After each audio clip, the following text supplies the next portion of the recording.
Have you found yourself trying to hide your joy because you're unhappy with your teeth? Your smile is the first feature noticed in an interview, on a date, or in family photos. We want you to be able to shine bright as your best self, and our teeth whitening system is the perfect step toward restoring your confidence.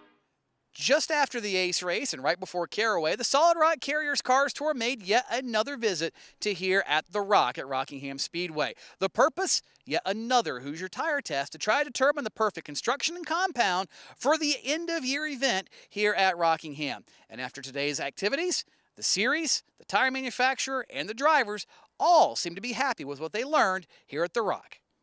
Tire test went really, really well. Hoosier, their engineers were here. The CEO of Hoosier was here. Brought us a lot of tires. We went through a lot of combinations, and I think we got a tire that'll put on a heck of a show here. Rockingham is about like Darlington, you know, it's a one-off track. The surface is pretty abrasive and tough to make sure that you have plenty of tire wear. So we decided we'd come back down here and do a test with Riggs and with Peters, and had really good results today. I mean, we're very happy with the way everything went. Made long runs on the tires. The tires we ran today, we ran a bunch of different compounds, and I'd say we had 6 or 7 different kinds of sets. The set Timothy is out there on right now, I was pretty happy with. I feel like it was a pretty good tire that consistently fell off, came in. And it had some wear there at the end like it should.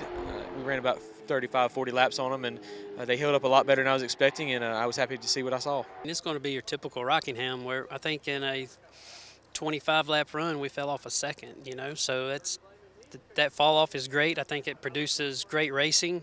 You got to have fall off, and it's going to be, I think you'll have different packs, you know, but I think it puts it back in the hands of the drivers, and who doesn't love slipping and sliding? I know this guy does.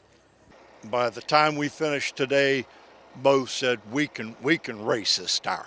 We can race this tire, and that was enough for me right there. They had really good feedback about how the cars drove through the corner. And if you take a look at the track compared to when we first got here this morning, the track started rubbering in. You started getting rubber in it, so the tire wear got easier. And the way they drove it was really good and very little fall off. So they give really good feedback, and we're really happy with today. I think they've selected a really good tire to come back. It can withstand the load.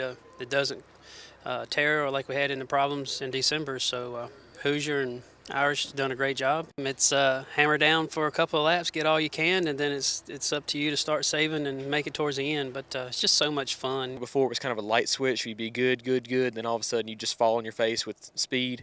This time it was more of a gradual fall, and as a driver that feels a lot more consistent and better and more comfortable. We've made the decision we are going to run 100 laps, and it's going to be an 8-tire race. We are not going to mandate when they change their tires.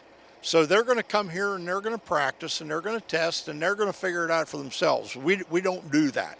But they're going to have 4 tires in their pit that they can use and under cautions, and we're going to run the controlled cautions. So there's no live pit stops, no need for that. They'll have plenty of time to change their tires, make some adjustments, and do whatever they need to do and maintain their track position. I'm looking forward to it. I know it's going to be fast track, and right there on that long run, I feel like I was kind of in a groove, getting in that race groove and having to back my corners up and slow down and starting to move around the track a little bit. So hopefully multiple lanes will come in and it'll be a good race. I just want everybody to know that there's as good of vibes today as there was bad 3 or 4 months ago. And there you have it. Everybody tickled pink with what they learned here today at Rockingham Speedway. The manufacturer, the drivers, the series, everybody is excited about what's to come at the end of the Cars Tour season this year. And if you didn't catch it, yes, the date has changed to Saturday, November 6th. We wanted to get away from some other events in the region to make the best experience for our fans and make sure they can make all the races in this area that they really, truly want to hit. So everything's looking good. The tires look great. The cars are looking great. The track's looking good. And it's going to look even better when you join us here at Rockingham on Saturday, November 6th for the season finale for the Solid Rock Carriers Cars Tour. Can't be with us? Make sure you catch it live on carstour.tv. SoundArt introduces an entirely new way to listen to music in your home. By combining the best of 2 products, a revolutionary high-fidelity, low-profile Bluetooth wireless speaker with beautiful artwork. Select from a library of artwork or upload your own photos to personalize your experience. Sound art ushers in an era of invisible, beautiful, and amazing sound throughout your home and redefines your entire entertainment system. The need to reclaim your floor space and rid your home of unsightly speaker boxes that need to be bolted to the wall is now a thing of the past. Our canvas is printed on high-quality permalite by Breathing Color. And select from our gallery or upload your own. Standard sizes include 16 by 20 and 18 by 24 canvas wrapped. Custom sizing is available, as well as surround sound options.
Originally built as a test track for Honda, the famed circuit known simply as Suzuka lies just off Japan's Pacific coastline in potentially the best location to build a racing course ever.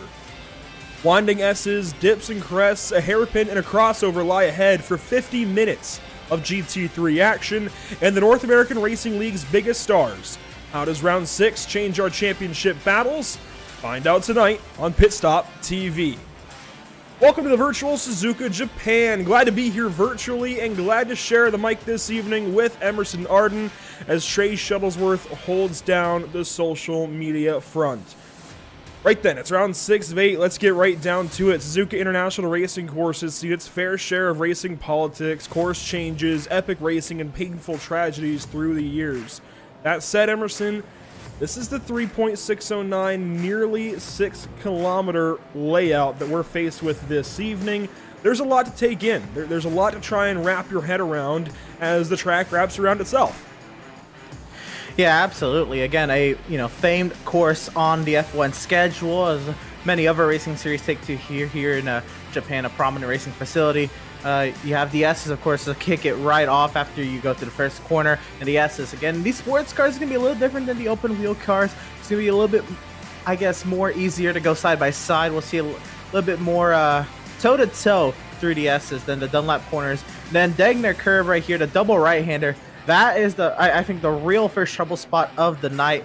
We can see these guys, especially when they're all packed up off the initial start. Those double rights can really catch you out. There's sand trap and grass on either side and very, very tight corners. So you go under the bridge. The hairpin, which again is a prime passing opportunity, but after falling down double right, everybody's going to be trying to get right back into their rhythm. And then they have a whole hairpin to break that entire rhythm up. Then they come out of the hairpin, a long sweeping right-hander, turn number 12, before they hit the spoon at 13 and 14. Very fast left-handed corner, and then all the way up to an even faster one down to the long back straightaway up to 130R. And Casio Triangle rounds out the lap with the chicane 16, 17, and 18. And just looking at this course, Emerson, you can see where changes were made through the years. Of course, a lot's been done here, from changes to the first turn and some small changes to the S's. Of course, the Degner curve didn't always look like that. The approach to the hairpin has been changed a bit throughout the years, and Spoon, of course, has been slowed down quite a bit, as well the Casio Triangle, of course, that was put along with 130R. So you can see little places where it's pretty obvious that things were done to this circuit.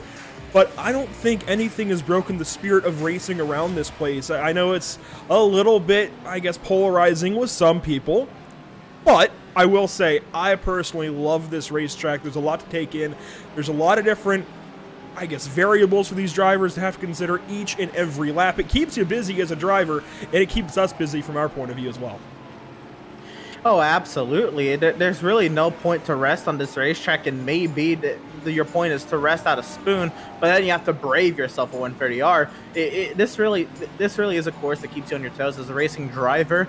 It's a daunting one at that. It's a difficult course. The S's are so hard to perfect and carry a lot of speed through. And of course, a lot of these drivers on here have put in the practice time or just have the pure skills to do so, but it still doesn't, it should not take away from the fact that this course is difficult in its own right, and what we see these drivers accomplish tonight will be fascinating. Thanks for joining us this evening on our Facebook, YouTube, Twitch, and Twitter platforms as we take a look to our new series standings after, well, last week was interesting in a few different ways, and we added a new race winner. Fabio Zamperlini finally getting himself a race win at round 5 in Canada at the Canadian Tire Motorsports Park. And otherwise, I'm really just noticing that things are tightening up in the AM front. You can see 10 drivers all within 64 points, whereas in pro competition, it's 7 drivers only within that 64-point gap. And on top of that, both top positions are pretty well within grasp for second place, and third is not all that far back in either category either. Yeah, absolutely. I mean, you look at these with 3 races to go, starting tonight with Suzuka.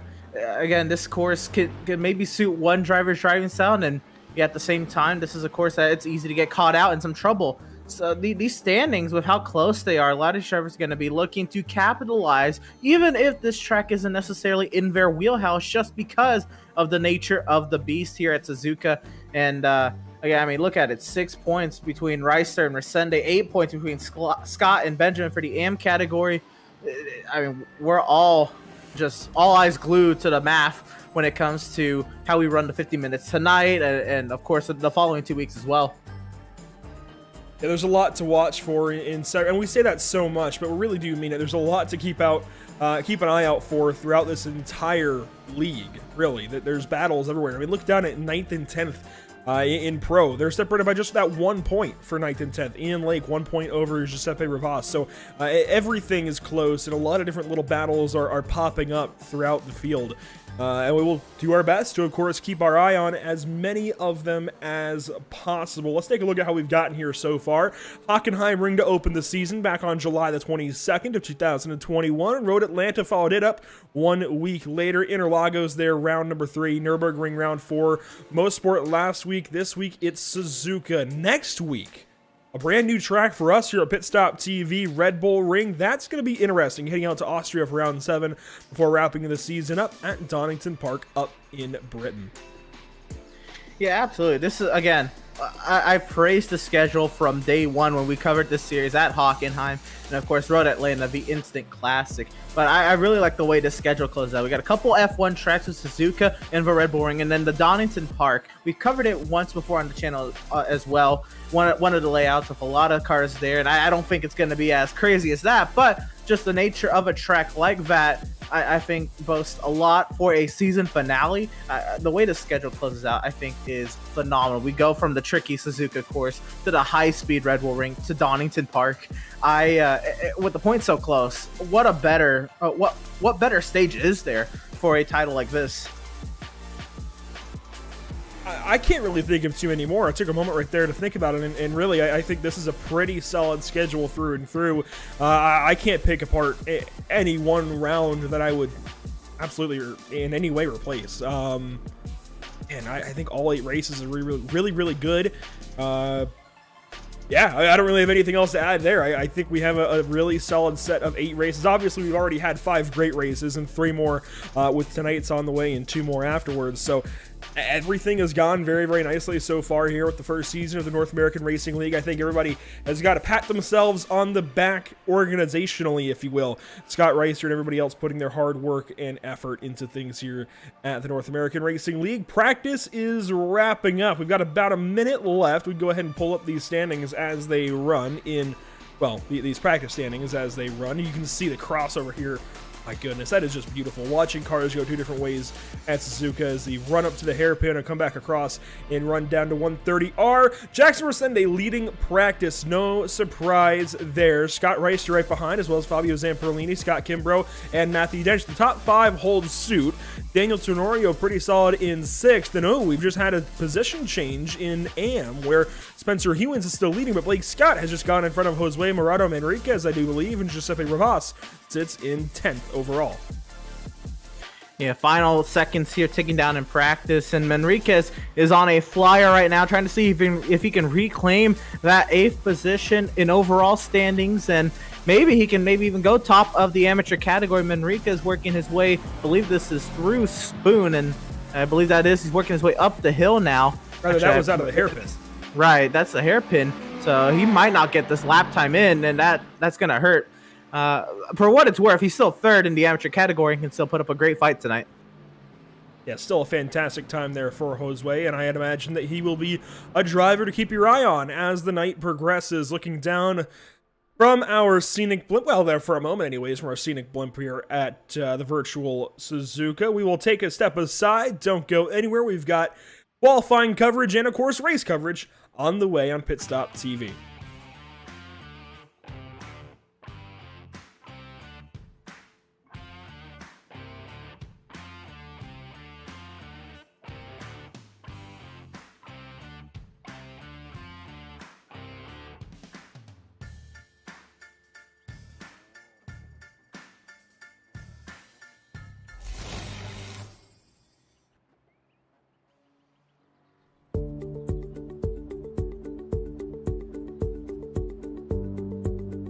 Sound art is a product that is a speaker and it's art. We combine it together and we call it sound art.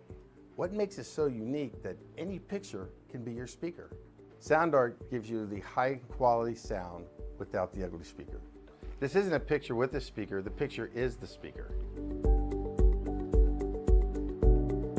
Just imagine your wedding picture uploaded onto a canvas and now it's speaking 10,000 tunes. I mean, it's a very cool concept. What we like so much about it that you can take anything that means something very special to you, upload it on the canvas, have it hanging up in your room, your balcony, wherever you want to put it, and now it's a speaker. I mean, how cool is that? It's something that we have that and no one has. No one has this product. It's just a great gift to give anybody. It's just a neat concept. Around here we say, art never sounded so good.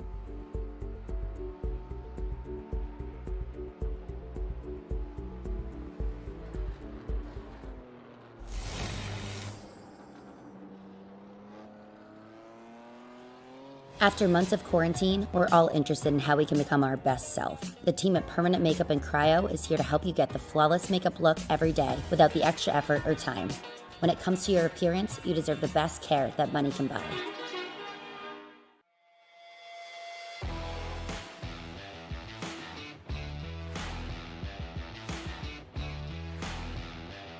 Welcome back then to the virtual Suzuka International Racing Course. Qualifying is underway. We were just looking at Josue Morado Manriquez. Let's move down to the winner last time out in the amateur category, Spencer Hewins in the 197. This guy's been so good in that amateur category. The yellow numbers on your ticker, Emerson, and I can't wait to see what this guy can do this evening as well.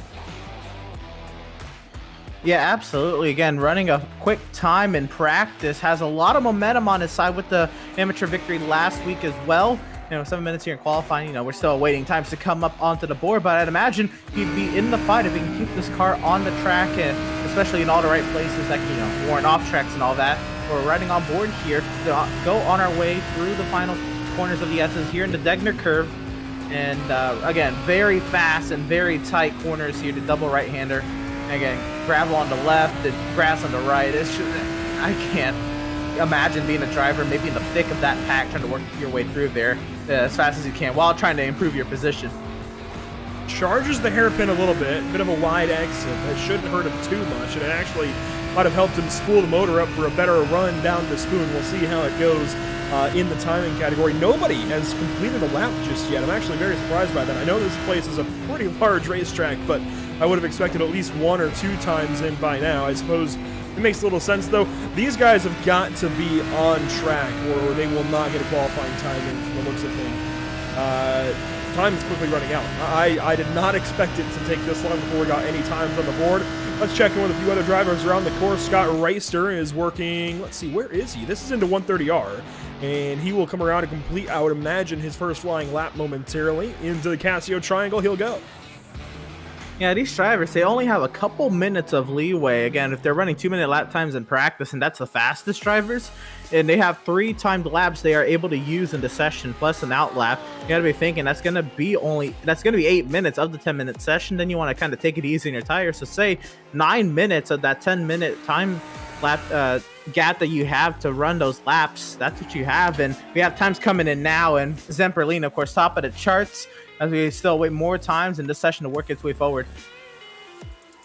Yeah, everybody getting their times in so far. You mentioned it, Zamperlini right back on top of the NARL, at least so far in qualifying. These guys technically get 3 laps, but I don't think we're going to see them run all 3. Matthew Dench goes second quick here in qualifying. Scott Reister falls to third. Daniel Tenorio in fourth. Scott Kimbrough in fifth. And how about Josue Morado Manriquez? Won at Interlagos and is doing really good so far in qualifying, 7th spot. Yeah, great run for him. We saw him. He was on a flyer towards the end of practice, just didn't have a time to run it all the way through its course. So Hewins looks like he's having a little bit of trouble on his run, trying to see if he can get to Manriquez. But the battle in that amateur category is alive and well right now. Manriquez holds it comfortably, but from the times we saw in practice, we are very keen to a qualifying battle here. Resende had slept at second in the pro category as well. Yeah, I see that now from the Kanani Sports Brazil driver. How about that for Jackson Resende, right back up there with his teammate Fabio Zamperlini. Can't wait to hopefully watch those two battle this evening. Can you imagine if we get to watch the two teammates go at it here at Suzuka? Matthew Dench, though, if he's got anything to say about it, it's going to happen quick. And I noticed he's in a Mercedes. He's not in the Mercedes now, rather. He is in the Lamborghini as opposed to the Mercedes. That bit of a car choice change for the 283 machine. A little bit interesting to note. The Kanani Esports drivers have not changed. They're still Resende's BMW and Fabio's Lamborghini as he heads into the Casio Triangle. Likely, well, they might get a third lap in here, it looks like. I wasn't so confident, but it looks like they just might get a chance to do so. We're lapping at about 2 minutes even. The fastest lap time so far from Fabio is a 1:59.84 or 8:54. We'll see if that changes. No, he's slower. But that is some 30 seconds off of F1 times. That's pretty incredible. Well, you might recall, I've said it as soon as I loaded into the session. I looked at the times, like, oh man, 2-minute lap times at Suzuka just doesn't sit well with me because, of course, I'm used to the Formula One times that are getting close to 1:30. But here with these sports cars, I'm ready for this challenge. Covered it once before, and it was quite the show. Matthew Dench has gone top of the charts, by the way, in the independent in the purple Lamborghini this week. Putting in Jackson Resende just takes that right out of my mouth. He goes top of the charts with a 1:59.6. That's pretty darn quick. That is getting moving around here. And a little bit loose, a little sideways into turn one. Glad he caught it. But I do want to make note of the fact that Carl Graz, we've not talked much about him this season. He was a late entry, missed the first round or two, and has been kind of thrust into this pro category. And he is sideways here through the S's. But I just want to give a tip of the cap to him right now. He's sitting 15th in qualifying. That's the best that I personally have seen him run so far. So that is really cool to see that improvement out of that driver. As now we see Federico Tamayo sitting in the 12th position in the 112, and he is certainly working his way. This is the highest I've seen him as well, I believe. So this might be the round for Federico to make some points up on some drivers ahead. The Wheel Deal 112 looking good through the hairpin. He is chasing Spencer Hewins, Blake Scott, Bruno Alcaraz, and of course Josue Morado Manriquez in his amateur competition. I also want to note William Valdez sitting in the 17th position. A pretty solid qualifying effort out of him so far as well. Absolutely, and we watch this often. The midfield, which holds most of the amateur category, anything can happen, and almost anything will happen. So granted, qualifying, it's all good and well, and of course you want to start as high as you can to kind of limit the opportunity for you to get involved in maybe somebody else's mistakes or trouble. But just because of how highly contested that midfield is, Valdez being in 17th, you can kind of push that off to the side just because of how competitive that midfield is, and the track that we're at, just Suzuka, everything can go one way or another with the chaotic first couple of sectors of the race. Who we might not be seeing him in 17th by the end of the second sector, for good or for worse, and that goes for anyone, just because of the way we are here at Suzuka. See there a faster time for Matthew Dench as we hit 1 minute to go. Joshua Benjamin rounds the final corner. He'll come across and get another lap in. Does he go any faster? From 13th up to 12th. He moves in front of Federico that we were just talking about, so grabs another position in class and overall, while Sean Patterson is currently sitting in 18th, right behind William Valdez that we talked about, and we showed you for a moment Clarence Rosa. He is one of the, I believe, the final car running on the track right now. Yes. Clarence Rosa is the only driver on the track currently in the 101, 22nd currently, but it looks like he's 6/10 up currently, and I cannot wait to see how much faster he comes in. Well, here we go to the Casio triangle. Loses a little bit of time to there, trying to get the power down, trying to get that Mercedes to the line. Clarence Rosa will put that number 101. It looks like it was, or is that the line there? No, it looks like it may have hit an off track.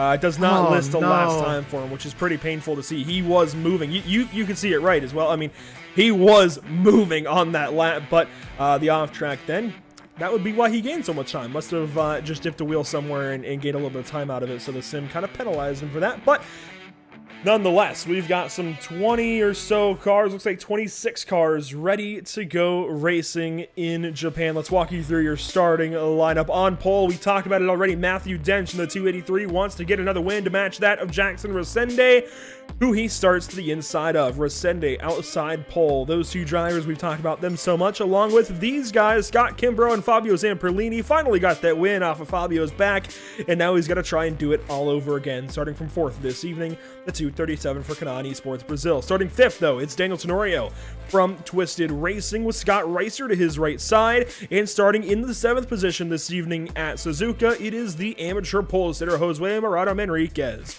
Giuseppe Rivas starts to his outside. Starting 9th this evening from Suzuka, it's Spencer Hewins in the amateur category and Bruno Alcaraz in 10th. We find our way back to row number 6. It'll be the 167 of Blake Scott, and Joshua Benjamin will start to his outside. On our way back to row number 7, it'll be Federico Tamayo, and then to his outside will be Mike Braun. Row number 8 is where we're going to find driver of the number 201 of Carl Gross, and Armando Bejaran starts to his outside there in 16th. Fall back to row number 9, and it'll be drivers of the 128 William Valdez and driver of the number 154 Sean Patterson making up row 9. Back to row number 10. In 19th position will be the 157 of William Coffey and the 125 of Rob Rodriguez. 6 more cars stand to complete our 26 car field, the smallest we've had so far this season, and certainly not small by any, I guess, shred of your imagination. Stu Leslie will lead off these back 6 cars in the 183 plaid machine. You can see him there on the left side of the track from our perspective, alongside Clarence Rosa in the 101 Mercedes. Starting in the 23rd position this evening, it is the 108 of Philip Ranieri with Ian Lake to his left side, and starting from the 25th spot, bringing us the back row, it's Mark Scott and Billy Barrowman in the 102. That does it. That's 26 cars lined up and ready to go for 50 minutes at Suzuka. We're already working into the final corners here of the lap. That's how quickly these starts can go sometimes. All 26 cars following the iRacing.com pace car into the final corner now, and that pace car will make the hard right turn onto pit lane, and we will get this show on the road. The field catching up out of the Casio triangle. The red lights will be extinguished. The green lights are coming on, and we're off and away already at Suzuka.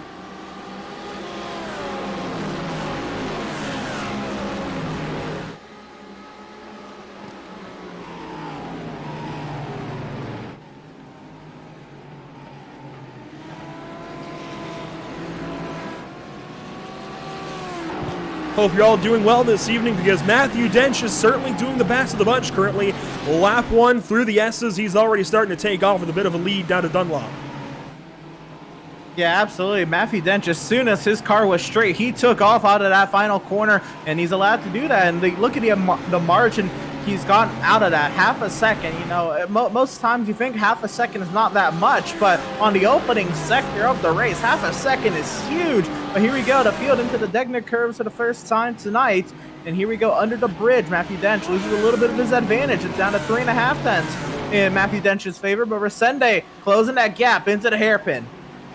The hairpin for the first time, 1 minute through our race now, and oh, they really get tight right there. It's like watching the NASCAR field through Martinsville as they work through that hairpin, and they'll go up to spoons them side by side for the back. Sean Patterson had one to his right side. Everybody keeps on rolling. Up to spoon this time they'll go, and of course leading the way is Matthew Dench, still in front of Jackson Resende. Scott Kimbrough in third, then is Fabio Zamperlini and Scott Reister. And one car around is Tenorio! Oh, through spoon. He's going to drop right down to running order. One more joins him. It's a 2:05 of, I got to think this through. I think that is, that's Armando Bejaran. Along with him, 2 cars around the first lap. Everybody else rolling up to 130R for the first time. I was just about to commend the field for a very clean first 2 sectors, and it went all wrong there for Bejaran and Tenorio through spoon. As we're working our way now through the final sector here, Matthew Dench holds the race lead off of the final corner with a 4.5 tenths of a second advantage over Jackson Resende as the field snakes their way onto the front straightaway, all run up along that left side as they get the best start they can in the turn number 1. So Matthew Dench gets that first lap led, of course. Jackson Resende sitting in second. Scott Kimbrough third. The top 6 are all pro drivers. That's why they've got the blue-green backing with the white number. All of the yellow and black numbers, I suppose, are your amateur drivers. So that's a pretty clear way to tell, but also all of the 200s are pros and all the 100s are amateurs. So easy to figure that out on the ticker as they work through Dunlop for the second time this evening. We'll go down to Degner curves, and it's still Matthew Dench in that Lamborghini out front. If you go back to our amateur lead battle, it's all Jose Morado Manriquez over Spencer Hewins, but not by much. And I was going to say, this is a battle I was very keen on watching tonight. We saw, of course, Hewins have the advantage in practice, but for how much longer? If that practice session was a little bit longer, it might have been Manriquez who put the fast time for the amateur category in qualifying, and now we're going to get these CD drivers go at it toe-to-toe for the first time tonight here early in the going here at Suzuka. A hobby shop, 156, looking pretty good as he works down the spoon for the second time, and the whole field, I think, in pretty good company. Everybody's rolling. That's the big thing to keep in mind here. All the way back to 24th place, Joshua Benjamin. It looks like 2 cars did not quite make the start, but all 24 cars rather, that took the green flag are still rolling, and that is really, really encouraging as an entire field this evening, as we're already getting close to 4 minutes expired through this race, and we haven't even completed the second lap. Kimbrough is starting to look maybe left or right on Resende. Kind of was poking out a little bit out of 130R. Yeah, and again, 130R, it's a fast corner. It's a daunting corner, especially in some of these slipstream like that. And you want to kind of show your hand, or I mean, you kind of fill the mirrors of the guy ahead of you, trying to see if you can make them make a mistake. And it's probably one of the most treacherous corners on the racetrack. And if you can do that, you might have that opportunity to take the spot right through that corner or the next into the Cassia Triangle. Here we go, working our way now through turn 1 and through the S's now once again. And I mean, this is difficult now here, you know, falling nose to tail. You can't always see your marks when you're in a racing condition like this, and you're trying, of course, to keep the best time up. And of course, these guys are all pros, so shouldn't expect anything less from them, but still, I just want to say it's just phenomenal to see these guys do what they do. Yeah, these big GT3 cars are certainly pretty heavy. I know DTM's gone to them recently, and they're becoming the kind of worldwide spec GT class, but they are big and heavy. They don't have a whole lot of downforce. They have a pretty big GT wing and certainly pretty big splitters and dive planes, but in the grand scheme of things, nothing like the open wheelers that F1 brings. And obviously, it's been a weird couple of years. We won't have F1 racing here at Suzuka for some time, but when F1 does come here, or any other Formula racing, anything else that's open wheel, they certainly, I think, have an advantage. This is an open wheel track, but bringing these big GT cars here is still a lot of fun. It's a lot of fun to watch these guys wrestle with the track and try and race each other in the midst of all that. That's pretty difficult. I do also want to mention Carl Graz, somebody we were giving a bit of praise to in qualifying, just for being 15th, is now in 10th as one car goes around. It's Jose Morado Manriquez! Oh! Our amateur leader has gone around. The studio KO machine has just been KO'd and spooned.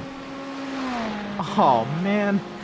Up the hill he goes, trying to regain his momentum and regain it. So you see the 7 digitally on his car there. That just shows that he's lost from that 7 position. He's going wide here on 130R as well. That car maybe not handling to the best of its ability after that spin. Maybe the tires are still hot, and he's under heavy attack here from William Valdez for the 11th position. Yeah, Valdez is there, and one of the few Porsches in the series, William Valdez, one of the late entries, much like Carlo Graz, but has really made his way. He actually, we talked about him a good bit last week at Mosport. I forget exactly the context, but this Floridian is certainly making his name known here in the North American Racing League. Charges up to the first corner, and now into turn number 2 to begin the S's, and you can see Josue kind of pulls back away at a turn 2, but still is there and is ready to pounce, and they are amateur competitors battling each other for position. Spencer Hewins then inherits the amateur race lead in front of Bruno Alcaraz in the 144 BMW.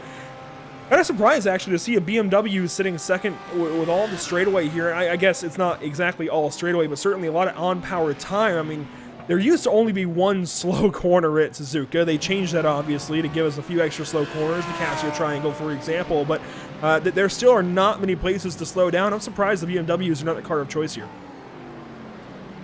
Yeah, yes and no. Like you said, it's not all straightaway anymore because of the slow corners that have been, I guess, reconfigured into the circuit. I think this does kind of favor a car that can corner a little bit better, and I know there's a lot of high-speed corners at VAT, but I mean, you've got to think of the S's, for example. That's got to play a huge factor to potentially considering the BMW. It's all about starting your lap. I know we got a car around here. That's Sean Patterson. Sean Patterson, the Ironman 154, problems in the hairpin and losing a lot of spots. He's now down to 22nd overall and is only a little ways ahead of William Coffey, who is now leaving the hairpin. And Blake Scott, somebody that we've talked a lot about this season, is not quite a lap down, but about almost a lap down, actually. He's 1 minute 48 seconds behind our race leader. That is darn near a lap here with these GT3 cars. So a big problem for Blake Scott. I don't see any damage on that car. I'm not sure if he's taken a fast repair. He has pitted, so I'd imagine that he has had to come in and take a pit stop, a fast repair. I'm not sure. But you know what? He has. We have the telemetry now. Thanks to ATVO. I do want to give a big shout out to ATVO's recent updates. We can see that, yes, he has taken a fast repair. So big problems for the 167, the point, not point leader, second place in the points. Yeah, that was unfortunate. I saw on the track map himself and William Coffey and potentially Benjamin. Actually, maybe not Benjamin, but I know William Coffey had some trouble out of Spoon a couple laps ago, and they got back going relatively quietly, but I guess not so quietly for Blake Scott. We continue on here with the race lead. Matthew Dench now opens up a 6/10 of a second advantage over Jackson Resende. That got really close. If you were paying attention to timing and scoring while we were talking about the amateur category, they got really close, but no move was able to be made just because of where Resende caught Dench. There really wasn't an overtaking opportunity. Here we go into the hairpin. I think Dench is just faster in all the right places right now. Well, we saw just a moment ago with Hewins and Alcaraz that right now it seems that the Lamborghini is just a little bit better. And I do also want to point out a small note, actually a pretty big note now that I think about it. Bruno Alcaraz is listed in the 244 on our ticker. Now, I do believe he was initially entered as a pro competitor, but I can confirm he is an amateur competitor. I'm not sure if there was that switch made, be it before or after an event, what have you, but initially, in our listings at least, Bruno Alcaraz was listed as a pro driver. Can confirm he is an amateur driver. So if you notice that, well, that's why. So 8th place currently is actually an amateur driver and is chasing down Spencer Hewins. To get back to my point, though, we saw that Hewins was leading Alcaraz around as they are battling, and Alcaraz, I think, has just had a problem. He has spun. Bruno Alcaraz is around there. He is. Oh, we've got more cars in trouble. Who was that sliding through? That was Mike Braun in the 107. Oh man, when it rains, it pours here on the exit of 130R, the fastest corner on the track. All these drivers are there on the same racing line on corner exit. Oh, that car's destroyed. Oh, no, he can't steer that thing. It's gonna, yep, it's a tow back to the pit lane. We're gonna get a replay here, and like I'm saying, when something happens at the exit of 130R, it's a blind, fast, sweeping left-handed corner. There's just nothing you can do about it.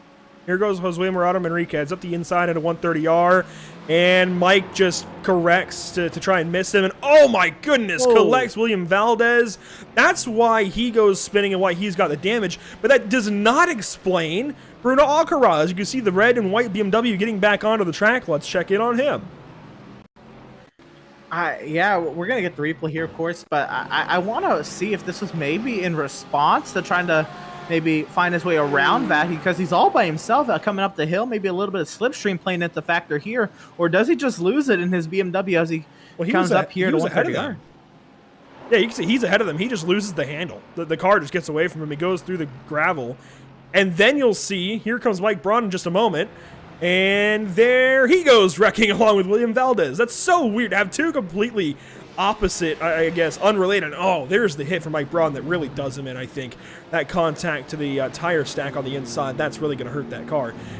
But, yeah, completely unrelated incidents between Alcaraz and Braun, and it's really unfortunate to see Braun go down like that. But at least Bruno Alcaraz will live to see another lap and continue on in this race. He now sits 12th overall. Yeah, absolutely. 12th overall after something like that is not too shabby by any means. He's still in the thick of that midfield and has the opportunity to make up a lot of ground in that amateur category. And things have tightened up for the front once again. Does Resende have the slipstream down the front straight to make a move here into turn one? I don't quite know, but he's definitely closing that margin. It's under 0.3 of a second here into the first corner. And if you look, there is a gap between Resende and Zamperlini. Zamperlini now up to third as Resende kind of put some pressure on right there, right to the diffuser of that Lamborghini out front. But Scott Kimbrough has dropped back to fifth position. Not exactly sure what's gone on for the driver of the 211, but he has lost a few spots as they work through the S's and towards Dunlop once more. 37.5 minutes to go. Glad you're joining us here at PitStopTV this evening for some NARL GT3 action. A big shout out to our partners here at the North American Racing League, of course, Raise Lab, Tam Livery, and JS Consulting. Continue to watch these guys work their way now through Degner Curve. Resende trying to put that power on as they get the run down to the hairpin. And I don't know. I think this point, this might become another thing where he's just kind of pressuring Dench the whole race to try to see if he can make a mistake. And if not, when it comes down to pit stops, that's where I think the move will be made, either on the racetrack or maybe a short pit is what we potentially can see from Resende. Of course, he knows how to get it done in this series, and you know, shouldn't question it by any means. Matthew Dench, of course, does as well in his number 283. Whoa! What a catch there from Resende. He got loose. You can see him get up on the curbing and catch a little bit of dirt, and he got loose. What a little catch right there from Jackson Resende. Glad he caught that car as well, because he'll be able to regroup and get back after Matthew Dench. But you had a great point going there until Jackson Resende decided to take it into his own hands as he runs into the grass there on the approach to 130R. He is really getting close to those track limits. You know, now I'm not so sure that Resende is all happy in his BMW right now. We've been talking about the comparison between the Lamborghini and the BMW today. As we ride on board, I believe this is further back in the pack here with Kimbrough potentially. No, that's Scott Rice. My apologies. One spot up ahead, and he gets to see this whole battle between the two teammates tailing the independent of Matthew Dench here into turn one once again. Return to Resende, gaining a little bit on Dench that time. Not getting all that close. He certainly is not as close as he was a couple of laps ago when he was really in your living room through the hairpin, but they're about equidistant now, it looks like, in the top three. You can see Fabio Zamperlini starting to join up into this battle a little bit now that Kimbrough's out of the way. He decides he wants to go ahead and join in as they round Dunlop Curve, and they'll head down to the Degner Curve. There is some action going on a little bit further back that I want to touch on, if we can get a hold of it. Federico Tamayo battling with William Valdez. In fact, there he is behind the Porsche of Valdez. That would be for 10th in the race, and you can see a little bit of damage to Tamayo's number 112 Mercedes. Looks like maybe just a little bit of a center punch, if you will, in the nose of that car. Yeah, and again, I think this just speaks volumes to how close quarters his midfield is, and of course, oh my goodness, a big curb hop there. And we will now fall back to this battle going on through turn 7 on the way to the Degner Curve. We have a BMW right now currently holding station over a Lamborghini and off into the gravel a little bit. He'll hold on to it side by side. This is Tenorio and Stu Leslie going toe to toe. Tenorio up to 13th overall. Tenorio finally grabs that spot over Stu Leslie. Leslie gives it to him, and will slot in right behind the 291. Now, the big thing to keep in mind with this multi-class structure here in the North American Racing League is that they're not exactly, well, separated classes. They're really just separated classes as far as their classification in the standings, but the points they earn are the same per overall positions. They're racing overall for their points, if you will, but they get split down into different categories of standings. I think that's the best way to kind of explain it, is they're still racing for their points in each race overall. It's just they get classified differently at the end of the day. So any one position that you make, say if you go up and pass a pro driver, that's not just passing a pro driver and that's it. That is gaining a point towards all of your other amateur competitors if you are an amateur competitor, and likewise vice versa if you're a pro competitor passing an amateur competitor. So that's why that's so important for Daniel Tenorio to get by Stu Leslie. Tenorio is a lot further back this evening than we've seen him in races prior, so he wants to try and hang on to those battles that he's in the pro category. He's got to work by those guys in the amateur category, even if he doesn't pass anybody else in the pro category. Absolutely, and that's why when we get to the pit stops and we see maybe drivers make maybe a wild short pit, it's not all for naught. It may be in an attempt to salvage the points they can, again, because it's so highly contested. And I think we're seeing here, especially with, we're right on board with Joshua Benjamin, by the way, who is currently down in the 17th position, trying to catch up to Armando Bejaran, and we're going to see something like this just go on right here. This is an amateur, Joshua Benjamin, a very good amateur at that, catching up to a pro driver of Armando Bejaran. And for the 16th position with Ranieri right up ahead, this could be a highly contested battle for the 15th position. Points on the line amongst two different classes. Yeah, the Ranieri part is the important part here. He's kind of holding up Bejaran a little bit. I think Armando is a little bit faster, so gets right up to him in the Degner curve. That was close for Armando Bejaran, right on the back end of Philip Ranieri. I think the 205 is just a little bit quicker right now. Armando has just got to find the correct way by him. And that's the struggle with these midfield battles, is there's a little bit of a difference in pace, of course, and it's tough to work by in a quality way. It's tough to make a quality move on somebody, especially considering they're not in the same category as you as far as points classification at the end of the day. So, well, yes, that is still a point up for grabs for Armando. He's got to consider how to pass in a quality way. Yeah, absolutely. And with the quality of drivers, it's so hard to find that kind of an opportunity. And, I mean, here at Suzuka, it's not a track that really is a track that's known for overtaking opportunities, and Resende is going to the race lead. I like how you say it's not quite known for overtaking opportunities as we see it pass for lead. Oh, that's perfect timing. Nothing against you, buddy, but perfect timing nonetheless for Resende to take the race lead over Matthew Dench. Finally works his way by, and we were starting to wonder whether or not Resende had it in him to go up there and take the race lead. He's showing us now that he can do it, and obviously has done it at this point. Just had to wait for the right time. Absolutely. I was starting to think maybe Dirty Air was getting to Resende a lot there. Maybe it totally was, but now we're getting to see if Dench has anything or if he has the sheer pace to keep up, maybe try to reattempt the overtake back on Resende through Degner curves, all of them riding the inside curbing, riding the outside curbing, through the corners. This is, I mean, it's a work of art to see these GT3 cars just eat these curbs. But these are some of the few cars that can handle it. Of course, you bring an F1 car here, and it's so light and each corner has to go over the track a certain way that you really can't touch that curbing on braking. Well, certainly on approach to a corner. You can use it obviously on exit a little bit so long as you're careful on the throttle, but you bring those open wheel cars with a lot of power to the rear and certainly very sensitive in every single way to every, I mean, a mouse could sneeze around you and that car might handle differently. So you bring one of those cars here and every little thing is going to upset it. These GT3 cars though, they mull over those rumble strips like nothing. And they even hit some turtle curbs at other racetracks like absolutely nothing. It's pretty crazy to watch GT3 cars do it. It's, man, I like what Resende is doing. He's using the grass on the approach to 130R as Fabio goes off a little bit. This is sketchy. I don't know how he just stopped without hitting Matthew Dench. What a corner from Fabio Zamperlini. He's going to lose out here in the exit because of the aggressive corner, but my goodness, that was close. That was out of control, and he just hung on. Absolutely. I commend him for keeping in control of that vehicle. And as far as Resende goes, I've been watching him do that the past couple laps, and that's actually how he got around Matthew Dench. He used a little bit of the grass on the entry to turn one, and it chopped right on down to the inside into turn one on Matthew Dench. got to the preferred line. But in the 130R, Resende's been using that grass, and I kind of get just shivers watching that. I've been on the sim a little bit now, and every time I get a right rear into the grass, it doesn't end well. So I can't imagine Resende does it. But again, he's a pro. I guess he just knows what he's doing. Yeah, I'm really, really surprised that he's being as liberal as he is with the grass here at Suzuka. I'm surprised it hasn't bitten him just yet, but the first time that it does unsettle that race car, he will be sure, I'm sure, to stay off of it.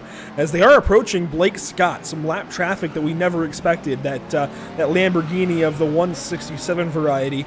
Problems for him earlier on, got caught up in a crash, much like Joshua Benjamin, who we talked about earlier, was not in this position not so long ago. Now he's a lap down, and it looks like is out of the race. So our point leader, along with second place in points, having problems. And actually, maybe not. I think Joshua Benjamin has just gotten back to us on the timing and scoring.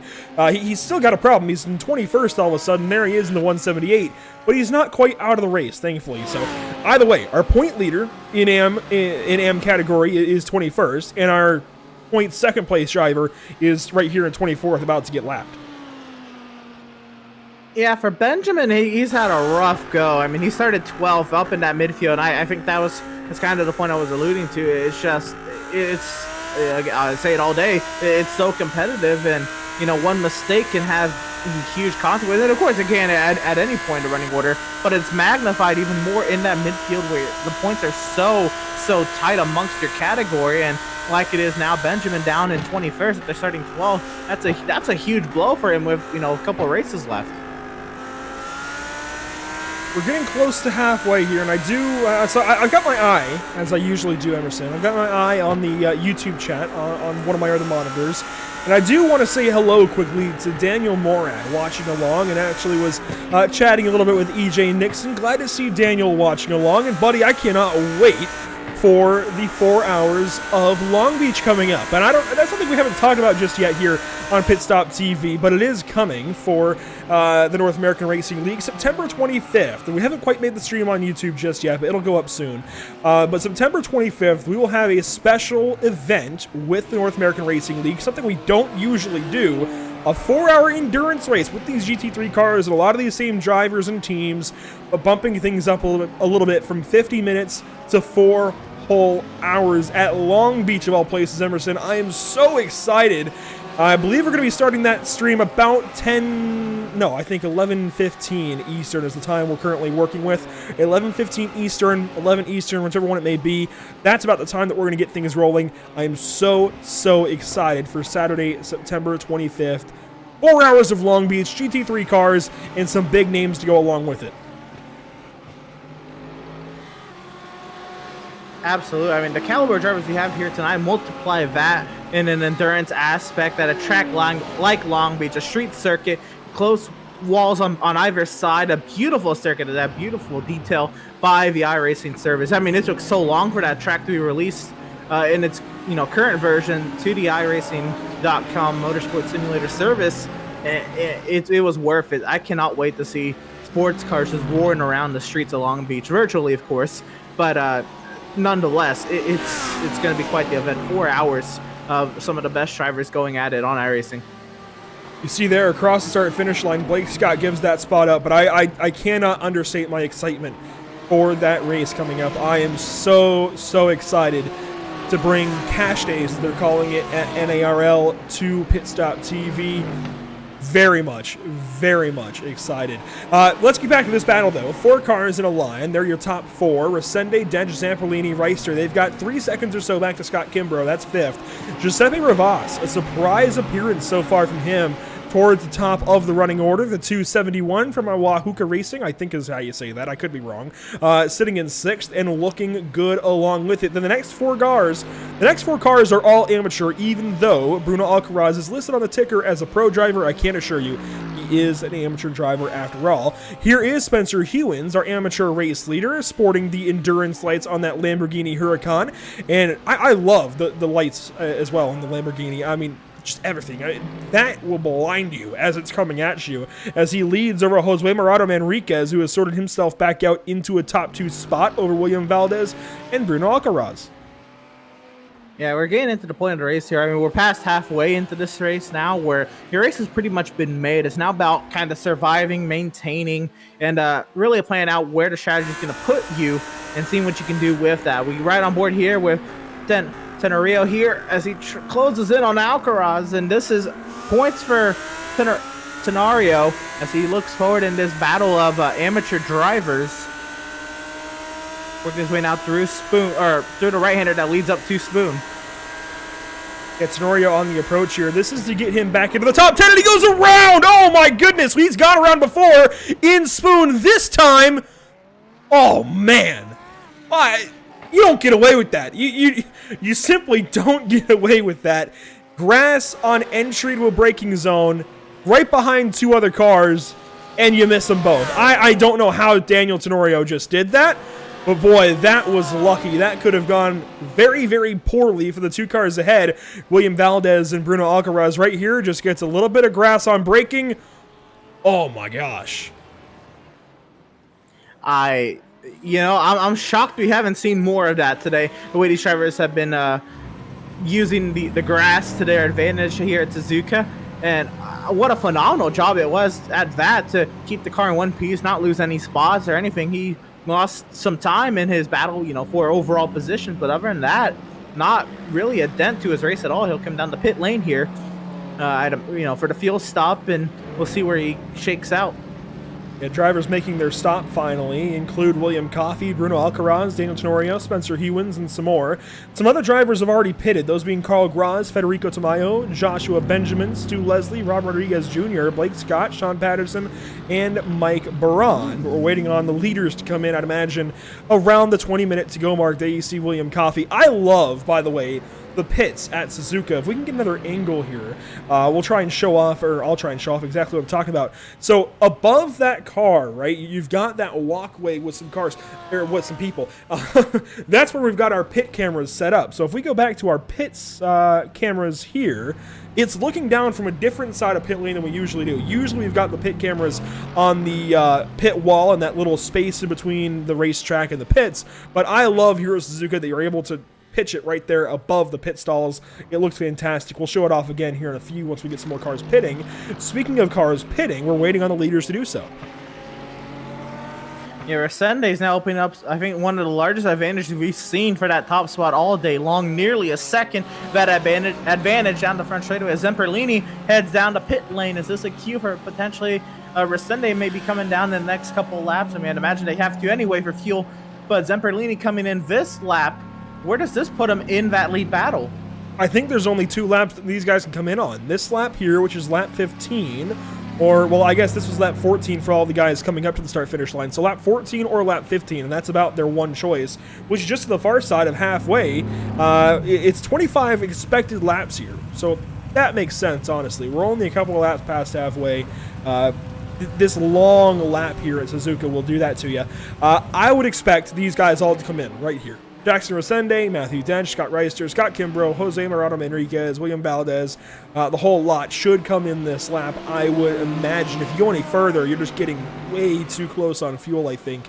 And this is certainly the time to do it. Now, as far as where he's going to sort out, that's tough to say. If he nailed it, which usually happens when you pit on your own, you're able to nail things a little bit better than when you're in that high-pressure scenario with other drivers around, then he could certainly gain a spot or two, and if not be on Resende's bumper, then potentially be in front of Resende or side by side with Resende when they sort back out onto the track.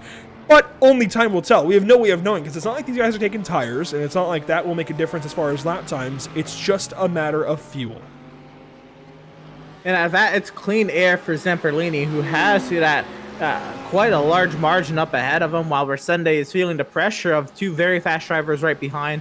And oh my goodness, that grass is just going to get me every time. Through 130R, Resende heads to the Casio Triangle. We will see if they end up hitting this time. I can't imagine either that to go another lap, but Resende eating the curbing on the entry and through the chicane, and here he comes, and he's going to bring Matthew Dench and Reister.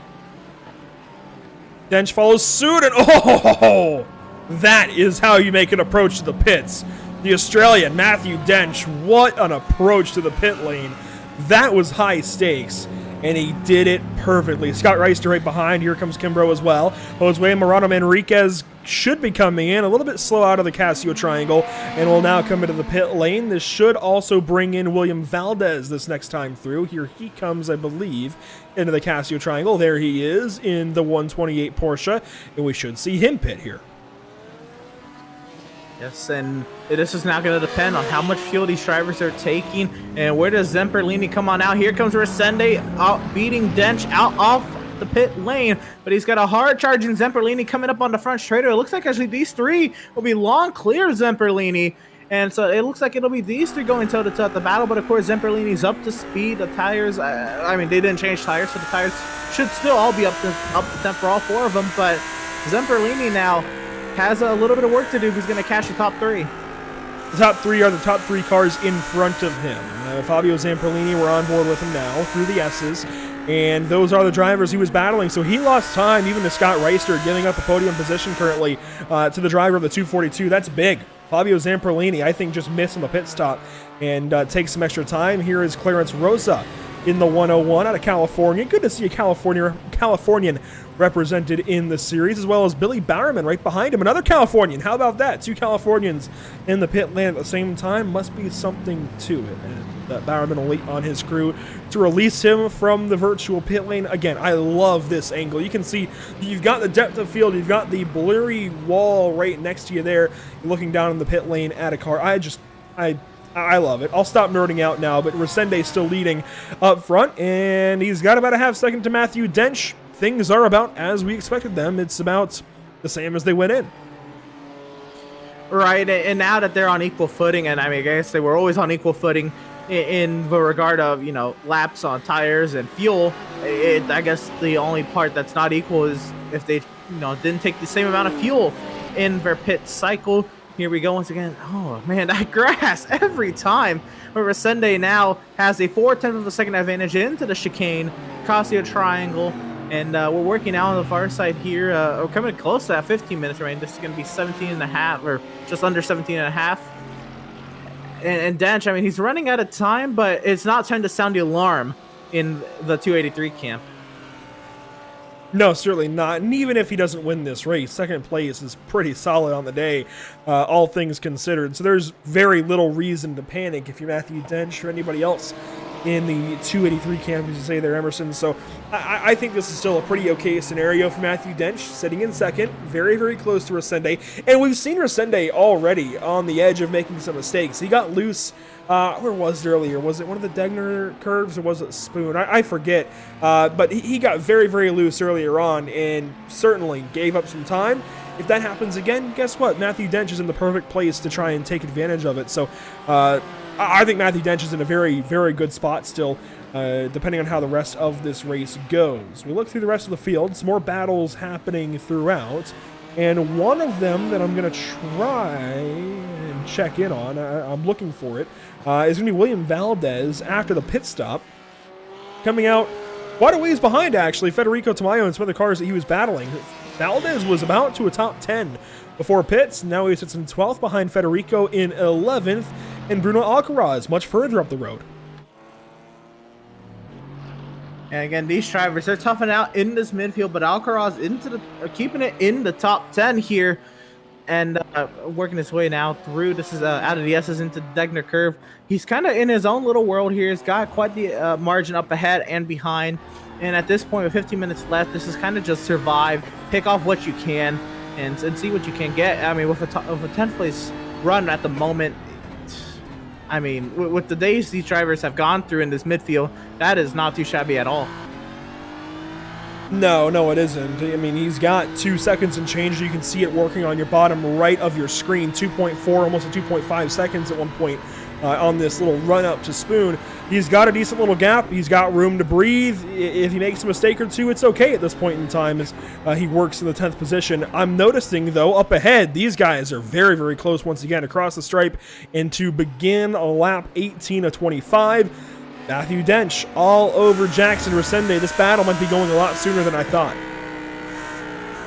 All right, they're going at it here, and we'll now see here with the BMW and Clean Air, we'll see what the Lamborghini's raceability is against a clean air BMW, and I know the dirty air and not being able to see the marks is not going to help Dench, but he's able to tail Resende, and if he's able to get any advantage out of these S's, and as he gets up to speed here, he does have the advantage a little bit. Looks like he got to the throttle sooner, has the slipstream into the Degner curve. He peaks, can't send it from that distance by any means, but Resende will eat a curb on the entry and clip that inside curbing there through the exit on the way to the hairpin. Resende opens up the advantage.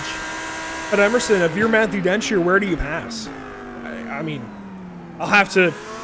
I know I made a joke about it earlier, but I'll have to go back to your point. This isn't a track that really lends itself to too many opportunities to pass. It doesn't really lend itself to overtaking. How do you go up there and pass Jackson Resende? The best, or at least one of the best, if not the best driver in the series. He's got this thing pretty well down pat. Even when he gets a little bit sideways, even when he goes for a bit of a slide, he holds on to the racing line pretty darn well, and the car is in the way. It's not like you can just outbrake the guy either. These are GT3 cars. They've got ABS. They can push pretty well into a braking zone. Certainly in that BMW, it will push into the braking zone. If anything, the BMW is better into braking zones than the Lamborghini. So where, if you're Matthew Dench, do you try and pass?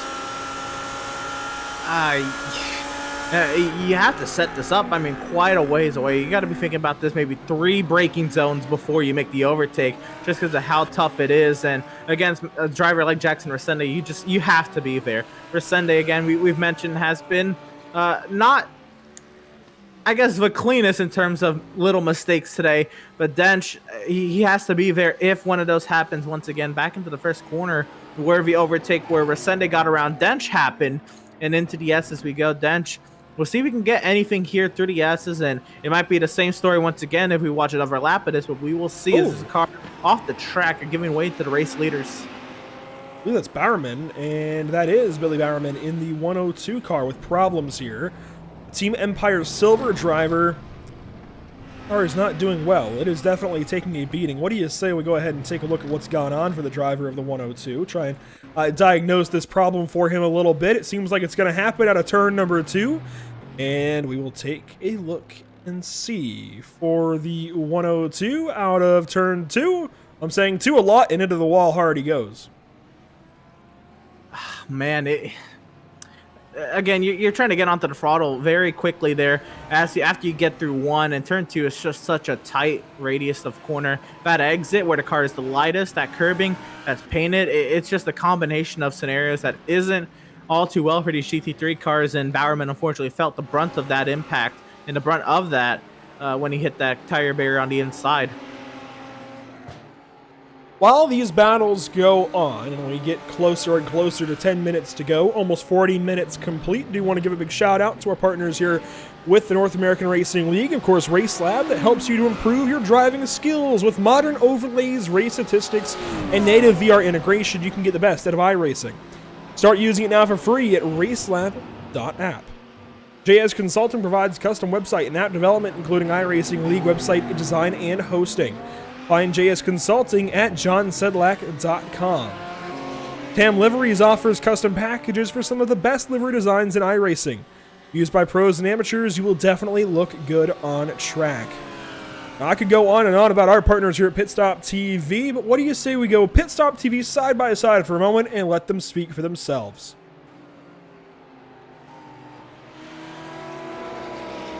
After months of quarantine, we're all interested in how we can become our best self. The team at Permanent Makeup and Cryo is here to help you get the flawless makeup look every day without the extra effort or time. When it comes to your appearance, you deserve the best care that money can buy.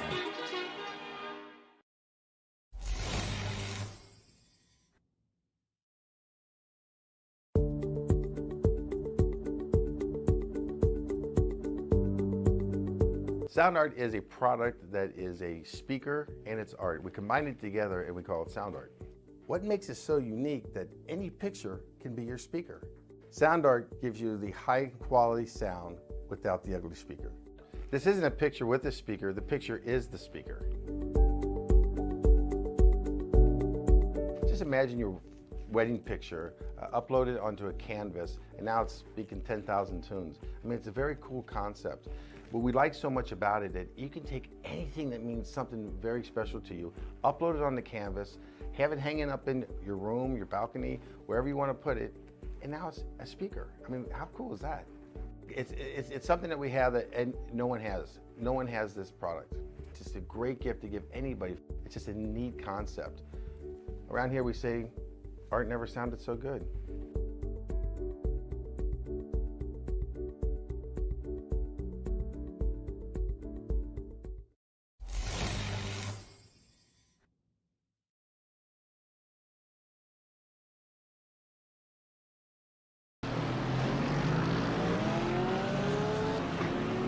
The race goes on then, almost 9 minutes to go. You're not missing anything, I promise you, as we look from above, down at the Suzuka International Racing Course. The move has not quite been made just yet. Down to turn 1 they go, though, for the race lead.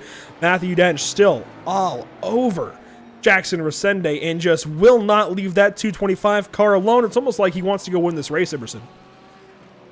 Yeah, just about, right? I mean, he's trying to pressure Resende into this mistake that we've seen him kind of, been showing that might happen in a 130R and other places, but Resende, again, he's a pro for a reason. He's just putting the car in all the right places. Dench, he might even be faster than Resende in a couple spots, just cannot put the Lamborghini in the right place to find a way around the BMW. Once again, we'll get into the Degner curves, and it'll be the same song. What is this, about maybe like the 11th verse?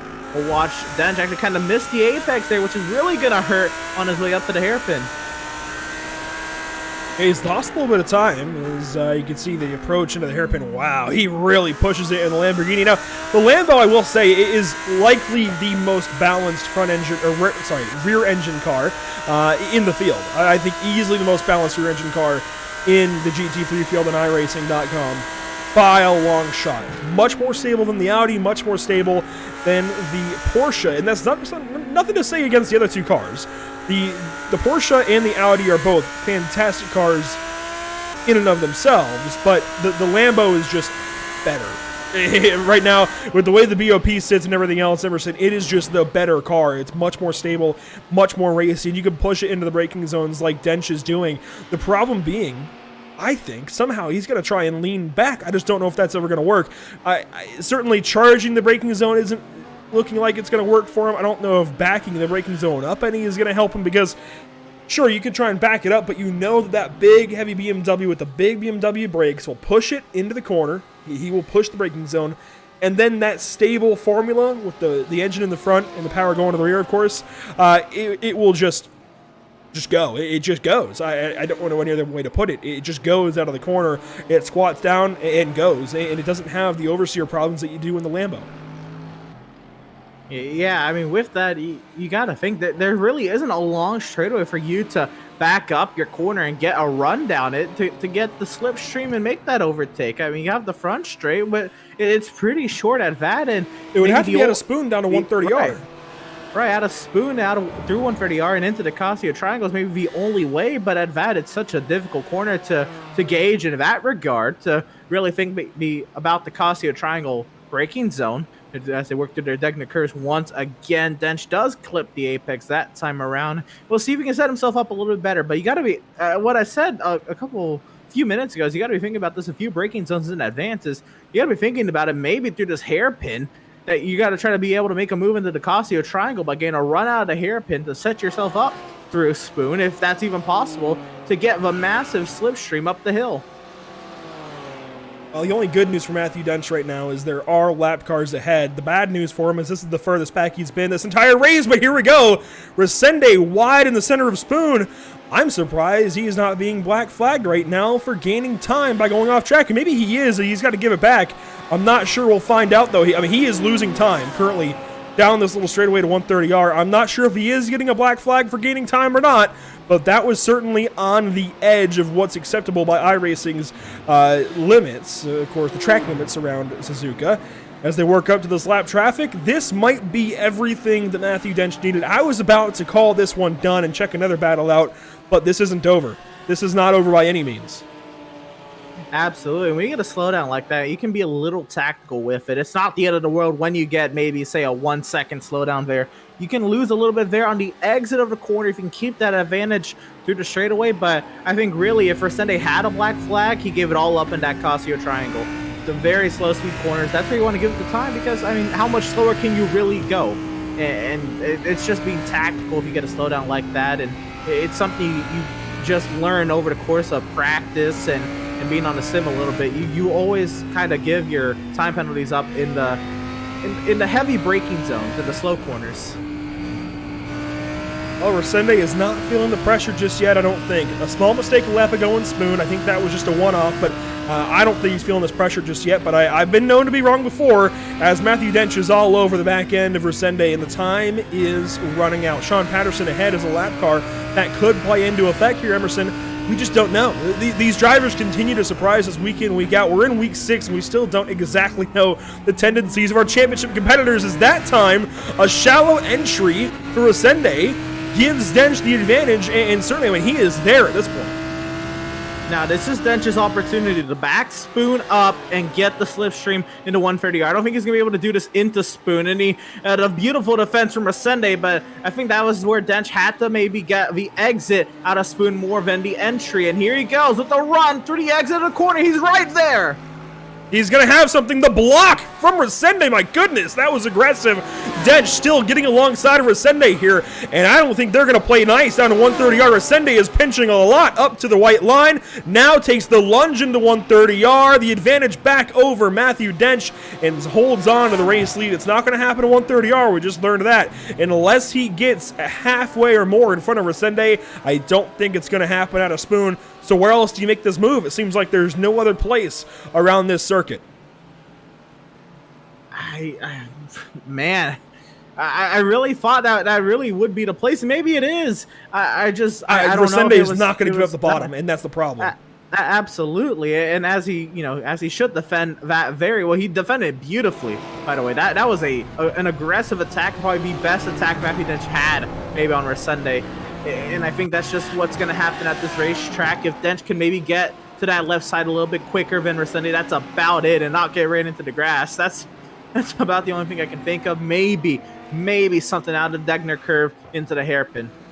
You saw momentarily, slow on your screen, was Sean Patterson, the lap car that was ahead. So at this point, it's 2.5 minutes. That's 2 more laps, this one and the next, and that's it for these drivers. That will be round 6 done and dusted here in a few moments. So this is it for these guys. They've got one more lap to try and figure out where Dench might be able to set him up, and this might be it. Into the hairpin, like you said. Oh, he looked there at the apex of the kink. Now backs it up onto the entry of the hairpin, and Resende's got it. That said, Dench will not be happy about that. He showed his nose, and Resende still kind of clipped it off at the apex. Now, whether Resende was right or wrong to do so, that is up in the air, but Dench will not appreciate it. Absolutely. These drivers, they're fighting hard, for a win at this point of the season. I wouldn't be either. At the same time, what do you got to do? Dench is, putting his car exactly where it should be. Resende doing about the same. It's just, I think, the nature of the scenario, nature of the track. And here we go. Can he send it to the inside? No, he can't get down there. He looked like he was going to go for it. Maybe at a 130R here. He's got a bit of a run. Bit of a mistake from Resende. Oh, there's contact. Dench has got his way through. Oh, my goodness. That's what happens when you've got 2 sim racers across. Whoa. No. Resende's got a pit. Whether that is for a penalty or a lack of fuel, we don't know. But Resende pits after contact there. Oh my goodness. The points battle is completely blown into pieces. This opens the door for Scott Reister to potentially walk through and get the points lead. It's a pass-through. It is a pass-through for Jackson Resende. Oh my goodness. Oh, man. Those are all of the 1Xs going off track into 130R. That's what that is. Absolutely. They get 15 incidents before drive-through, or maybe it's 20. I believe it's 15, though. And you saw him clip the grass every single time, or go a little wide through other corners if he doesn't get an X or going into 130R. He's been usually using the track limits and then some through a lot of these corners, and I think a 4X maybe right there with Matthew Dench. Absolutely. What was the final blow? They were inside of each other. I was getting ready to say that's what happens when you've got a sim race out of Australia and another out of Brazil. That's a long distance. Now, to try and get the sim to calculate everything perfectly as far as inputs and predicting things as we are under the white flag presented by Tucson Sound Art, that is a tall order to ask of any sim, of any programming at all. iRacing's done a great job with it, but there are still those little imperfections.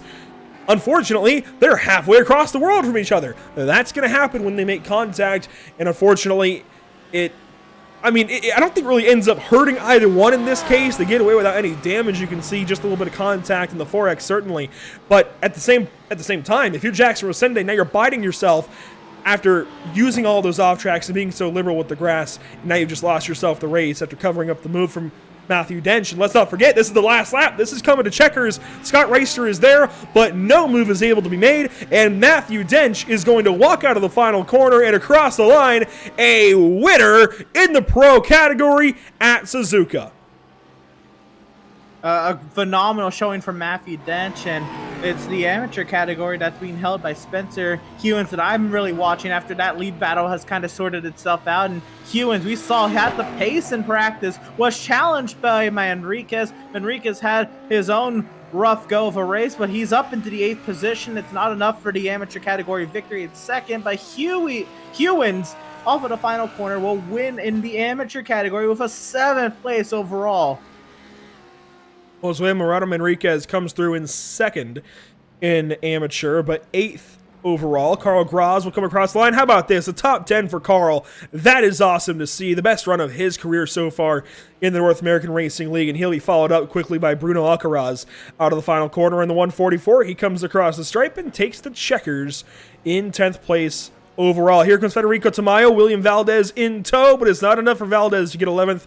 Federico hangs on to it. Armando Bejaran will be next across the line. He sits in 13th overall. And again, we're seeing now the rest of the midfield and what's left of it, because it was a war zone down there as well. These drivers trying to find their way to the line and what's left of their cars. And we see there, that is Bejaran coming across the line. This is Ranieri across the line in 14th. Clarence Rosa 15th. And here we're just trying to finish, I think, a long 50 minutes for a lot of these drivers. William Coffey comes through for 16th. Here comes Stu Leslie to wrap it up, the final car on the lead lap. What a race for Stu Leslie. He was involved in a lot of quick little battles across the entire track. Comes through with a net gain, I do believe, of some positions. 17th overall, not too bad for Stu, and he should gain some positions in the standings. But up front, it was all Matthew Dench and Scott Reister and Fabio Zamperlini and Scott Kimbrough, and of course, Jackson Rosende. The interesting thing out of all of that, Emerson Jackson Rosende still ends up 5th place overall. That's incredible. 5th place after that drive-through. That's how far the entire top 5 had walked themselves away from the rest of the field. So it's a penalty in the end for Jackson Rosende that takes the Brazilian out of the battle for the lead. Some controversial contact, certainly, with Matthew Dench, but Matthew Dench gets the race win. And you know what? I don't feel like we'd be doing these guys justice if we don't take a look back at that incident. Emerson, at least on first look, I've got to side with Matthew Dench. He made the look into the corner, and I think established position pretty nicely. And Jackson Rosende doing what he had to do to try and hold on to that win, just came down on him. Yeah, absolutely. And another point to Matthew Dench's favor, it's been kind of going on the past, 3 or so laps. And I think Dench just finally needed this opportunity. And you got to think, you're coming to the white flag here. There's not really any other opportunity for him to get down there. It was a little late, maybe, but Rosende was also in the middle of the track. It's genuinely tough to call. That's a really, really tough one. We'll take another look at it here. This will be from above the track, and this is a great look down on things. This might help us decipher everything going on. This is into 130R. This is down kind of the backstretch, if you will, out of Spoon. You can see there's another 1X off track for Rosende, and that ends up being what does him in overall, because this little contact he could have recovered from and still led. Matthew Dench is going to have a run. Rosende goes back left. He's establishing himself, I think, in my opinion, as going back to the racing line, and suddenly decides to stop that move as soon as he sees Matthew Dench in the rear view looking to the inside. I've got to side with Matthew Dench simply because Jackson Resende makes that little bit of a move back to the left, and then suddenly stops, covers it up. It's tough to say, and I'm sure that's going to go differently for some others that watch that incident, but I think that move stands, certainly for Matthew Dench. I think that was a great move from Matthew into one of the few slow corners on the track. What say you?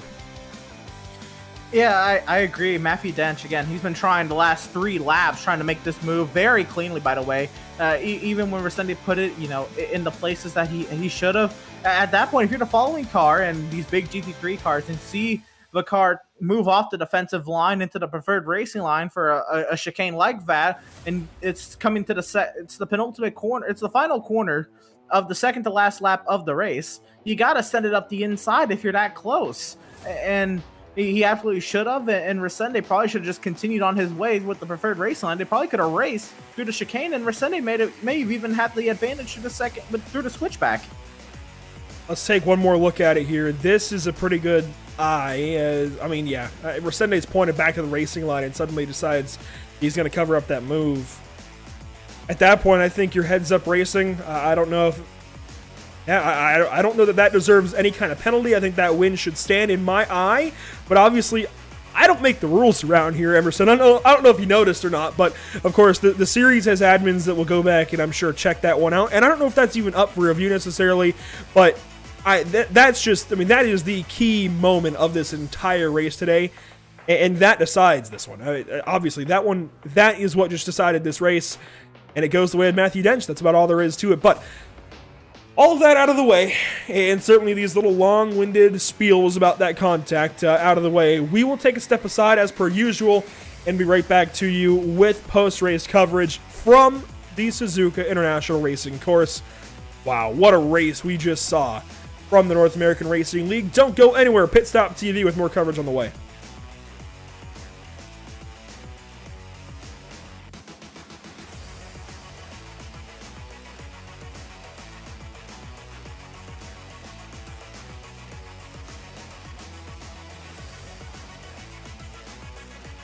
Have you found yourself trying to hide your joy because you're unhappy with your teeth? Your smile is the first feature noticed in an interview, on a date, or in family photos. We want you to be able to shine bright as your best self, and our teeth whitening system is the perfect step toward restoring your confidence.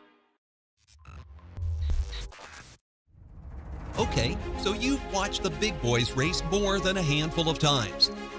Maybe it's time you felt the thrill of racing from the other side of the fence, from the best seat in the house.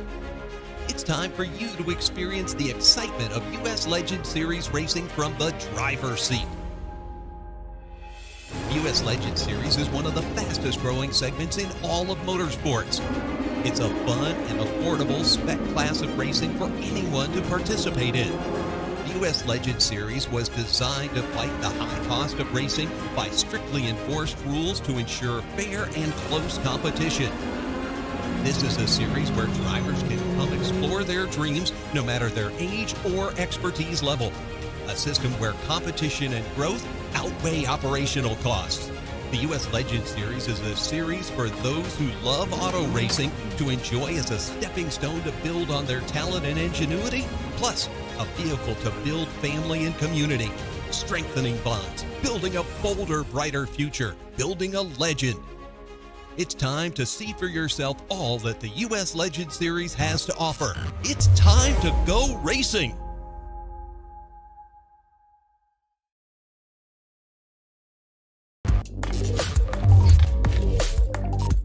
SoundArt introduces an entirely new way to listen to music in your home. By combining the best of 2 products, a revolutionary high-fidelity, low-profile Bluetooth wireless speaker with beautiful artwork. Select from a library of artwork or upload your own photos to personalize your experience. SoundArt ushers in an era of invisible, beautiful, and amazing sound throughout your home and redefines your entire entertainment system.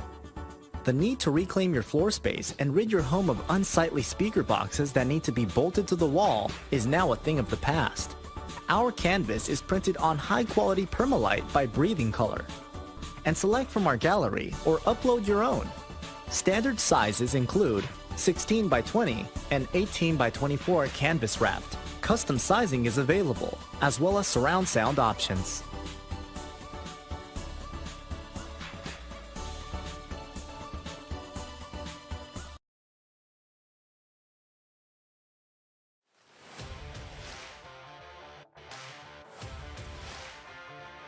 Welcome back to the Virtual Suzuka in Virtual Suzuka, Japan. What a race we just saw. I think every racing fan can be pretty happy with that one. Doesn't matter if you're from dirt, rallycross, road, oval, whatever you might be a fan of. I think that was a fantastic race this evening between Matthew Dench and Jackson Resende right to the bitter end. And Matthew Dench is now trackside with Emerson Arden. And we will have the opportunity to speak with our race winner here at Suzuka, Matthew Dench. And Matt, it was a wild last few laps there, trying to find your way around Jackson Resende, who was placing his car in all the right places, it seemed. And then the contact happened with 2 to go. What say you through all the battling you had with Resende?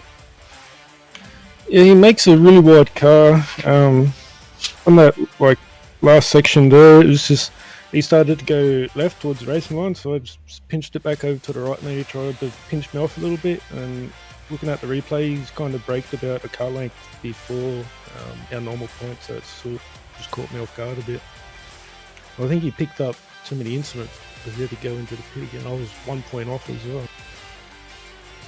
So you were both close on the incident points. I think that adds a little bit more spice to the mix. But that's exactly your assessment of the incident. Is kind of what we thought of it as well, as far as he was already moving back to the racing line, and that was kind of your opportunity. When he was placing those cars in all the right places, was there at any point where you thought maybe it wasn't going to happen, and you were going to have to maybe think back of what else you could have done differently? Or did you still have that thought that, anything can happen, nothing is over until the checkered flag? I mean, it comes down to the 2 big straights. Like, if you get a good run off the corner, then you can make something happen. It's really scary trying to go around the outside of that fast corner, the third last one. That's really scary. I backed out of that one. And rightfully so. It is a tough corner at that, and double wide doesn't make it any easier. But Matt, a great run here today, and of course the victory overall. You're getting caught there by Scott Reister. Was there damage to the car, or was that you just trying to make it to the checkered flag in one piece? Well, I only had the 1 incident point, and I kept getting 1 off track on this one particular corner, so I was just like, there's a 2-second gap, I'm just going to cruise around this final lap. Fair enough, Matthew. Coming up next is the Red Bull Ring out in Austria. How are you feeling about your chances at the fast Austrian racetrack? Red Bull Ring? Yeah, Red Bull Ring is really good. Pretty good there as well. Not real sure which car I'll bring. It might even be the BMW this time. Fair enough. Well, Matthew, once again, congratulations on the victory here tonight at Suzuka. We'll give you the floor now to shout out whoever get a shout out. Thank you, ever gonna thank for getting it done here in Japan. We'll give a shout out to the VRS guys again. They do some lovely products over there. You should all go and check them out.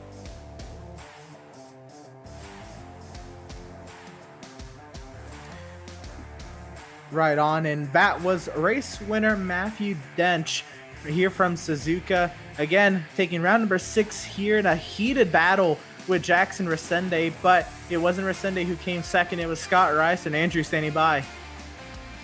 And Scott Rice are doing a fantastic job of just waiting in the wings until the time was right. And Scott, suddenly, the floodgates opened up, I think, about halfway. I think that's one good way to put it, as Jackson Resende no longer in front of you. It's just Matthew Dench, and you come on through to take second place. What did you see from your point of view? I don't really know what happened. I was just keeping pace. I couldn't keep pace with them. I was kind of short filled and trying to save fuel. And I was just hoping they would battle a little bit. Maybe I could catch up, and something happened. I saw them kind of together, but I didn't see what exactly happened, and I was just at the right position, I guess. And something happened with Jackson. He had to go into the pit. So. Yeah, we're imagining he hit the incident limit after some off tracks, and of course the contact in the Casio Triangle. But from your point of view, things seem to be pretty off in the distance. So tell us about the race leading up to that point. Obviously, the fuel stop, we've gotten pretty used to you guys waiting until the last second. I think that's a pretty clear, cut and dry strategy. But things were pretty close together for a very, very long time, and it's only the last few laps when you guys got very spread out through the entire top 5. Yeah, I took an off track and a slowdown after the pit stop, and it hurt me pretty bad. I lost their draft, and I actually short filled because I wanted to get ahead of Fabio. He came in early, so I short filled to get ahead of him. And my plan was to just draft with those guys and save fuel. And when I took the slowdown, that went out the window, and I was just trying to save wherever I could. When I crossed the line, I was out of gas. Well, let's talk about Suzuka, of course. This is a track that lends itself to downforce cars. These GT3 cars, they're not downforce cars. They might have big wings and big splitters and dive planes, but they are not downforce cars. What was it like trying to wrestle these cars around, especially with everybody else out front or behind of you, and very close battles around a track that's very tough to pass on? Yes, and the track got pretty slippery at the end. From what I talked to the guys in the chat, we're basically hanging on the last couple laps. Tires were gone, the track was hotter, slipperier, and we're trying to save fuel. So, yeah, it was difficult tonight. So, well, Scott, it all worked out, I think. Well, yeah, it works out pretty perfectly. I mean, it's not a win necessarily, but still, it's another podium. You're getting a lot in the points and gaining this time on Jackson Sunday. That's what's so important. So I can't wait to see how the points wrap up out of this week. Let's talk about the next 2 rounds then. Red Bull Ring and Donington. Call your shot, buddy. Do we see you take the championship? I haven't raced on Red Bull Ring, but it's my type of driving style is on that track. I did some practice when it first came out, and I was pretty fast. Donington, I'm super fast, so I'm excited. That's the last race, and we'll see what happens. Heard it here first. Scott Reister is one to watch for at Donington Park here in a couple of weeks. Can't wait to see this championship wrap up and see which way it goes between you and Jackson Rosende. For you, of course, best of luck to you, and can't wait to see how it goes. Who do you want to thank? Who do you want to shout out there at Team Empire for making things happen for you? Yes, I'd like to thank everyone that's involved in the league. Kanani Sports coming and helping promote, and then we have Tam Liveries doing our graphics and everything, and then JS Consulting with all the website and registration. So and Race Labs is also putting out some nice prizes for all the guys. So everyone's putting in the effort, and it's turning out great. We have some big events coming up, and looking forward to everything. So. Let's actually take a moment to talk about the big event coming up. Long Beach in a couple of weeks. It's been announced. People have already signed up. Sounds like signups are pretty well full, but it's going to be a fun event nonetheless to watch here in a couple of weeks on September the 25th. I think so. We filled up in about 4 or 5 days, and we capped it off at about 40 teams. There's going to be a pro-am, and an amateur. Got some really, really fast pro guys. It's going to be exciting to watch. I noticed out in the chat, Daniel Morad had tuned in, checking things out. I know he's on the list, right? At least one of his teams? He's got 3 teams, and then Kanani Sports is bringing 4 teams with Tony. So it'll be interesting. There's also Team Manatee, and then Tilly and Sato, I think his name is, from 465 Garage. Those guys are fast. So yeah, I'll be waving when they go by. Well, a lot of big names then will be in the lineup in a couple of weeks. Do not miss it. But first, we've got, of course, the championship to wrap up here, buddy. Best of luck to you. A couple more rounds left at Red Bull Ring and Donington Park. Can't wait to see how you do. Yes, great job, guys. Well, great job to you, buddy. Scott Reister getting things done from Suzuka. Second place is nothing to be disappointed with, and certainly I don't think he's disappointed at all. A pretty good run for the 242, but it's all Spencer Hewins in the amateur category, Emerson, that gets things done for the win. Yeah, absolutely, and it was a pretty quiet race for Spencer Hewins at that. He qualified in 9, found himself 7th overall for the majority of the race, Spencer. From your point of view, how was the view of the racetrack? Because you got to see that 25 times. In all honesty, it was terrifying the entire time. I was getting caught the whole time. I just couldn't. My pedals broke last week before this, so I had to get new ones. And I've never used a load cell before, so that was interesting. I just couldn't really push when I wanted to. So I just kind of managed the gap the entire time. That was the whole plan. Well, at that, it sounds like you are at a slight disadvantage, and still bring in the pace you brought today. It is quite a phenomenal feat at that. We noticed in practice you had the amateur lead in practice, if you will, but Manriquez was on a absolute heater at the end of practice, was gonna potentially rival that lap time, and then qualifying as well. It looked like it was pretty close between you two. He of course qualified 7th with you and 9th. Were you worried at all about Manriquez putting up that fight in the amateur category? Yeah. I honestly expected him to catch me at the end of the race. If there was probably like 3 to 4 more laps, he probably would have got me, in my opinion. I think it came down to I made a mistake, then he made a mistake, and then I made another one. It was just bad timing on both of our parts, and it just didn't really work out in his favor this time.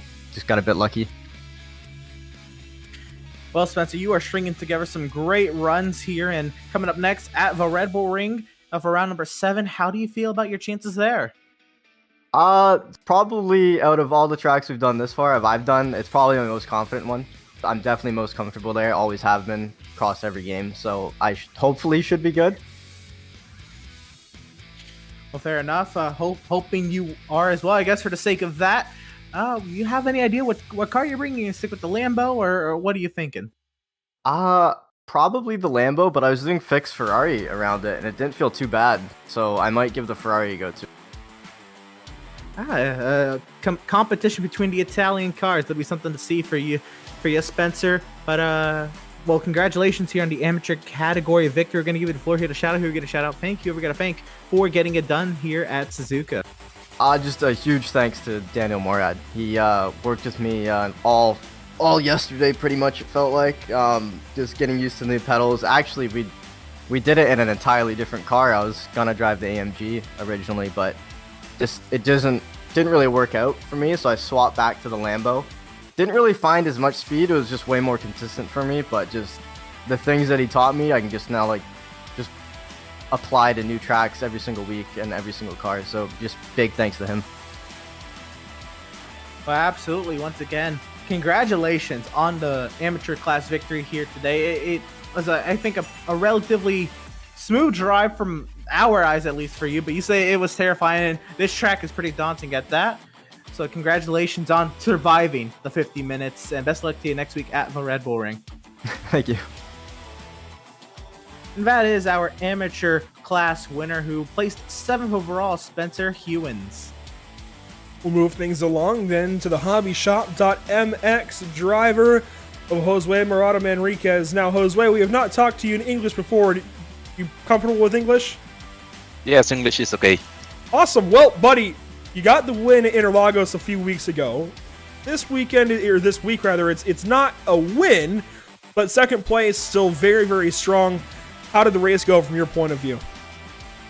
It was a really difficult race this time. I had a very good qualifying, and so I had a pole position for the amateur class. But then, in lap 5 or so, I had a very strange incident with a curb. My car just, I felt like someone pushed my rear, the rear of my car very hard, and it was very strange. So I lost 12 seconds there. So it was a risk. So I had to manage my pace again, trying to take care of my tires, try to overtake very carefully in the right moment. And then after my pit stop, I saw that I was catching Spencer. So I really started to push. I was not comfortable with now taking care of my cars. Nothing. I was now pushing. So it was very exciting. But in the end, he got the win, and very well deserved. It's a really strong day for you today, Josue. Let's talk about that I guess challenge with the track. We saw all of you guys were certainly sliding around a little bit loose, a little bit oversteery, and it seemed to be pretty tough to cope with. Now you guys are in fixed setups. Is that different from what you're used to running? Does that change things up? Well, I'm used to run fixed setups, but today I feel like the track was getting hotter and hotter. So it was very difficult to the end. It was getting slippery, and also with the used tires or it was getting difficult, but yeah, it is a really fun track. It is a track that I enjoy a lot, and I love all the corners are like very round corners, so I was comfortable with the Ferrari this time.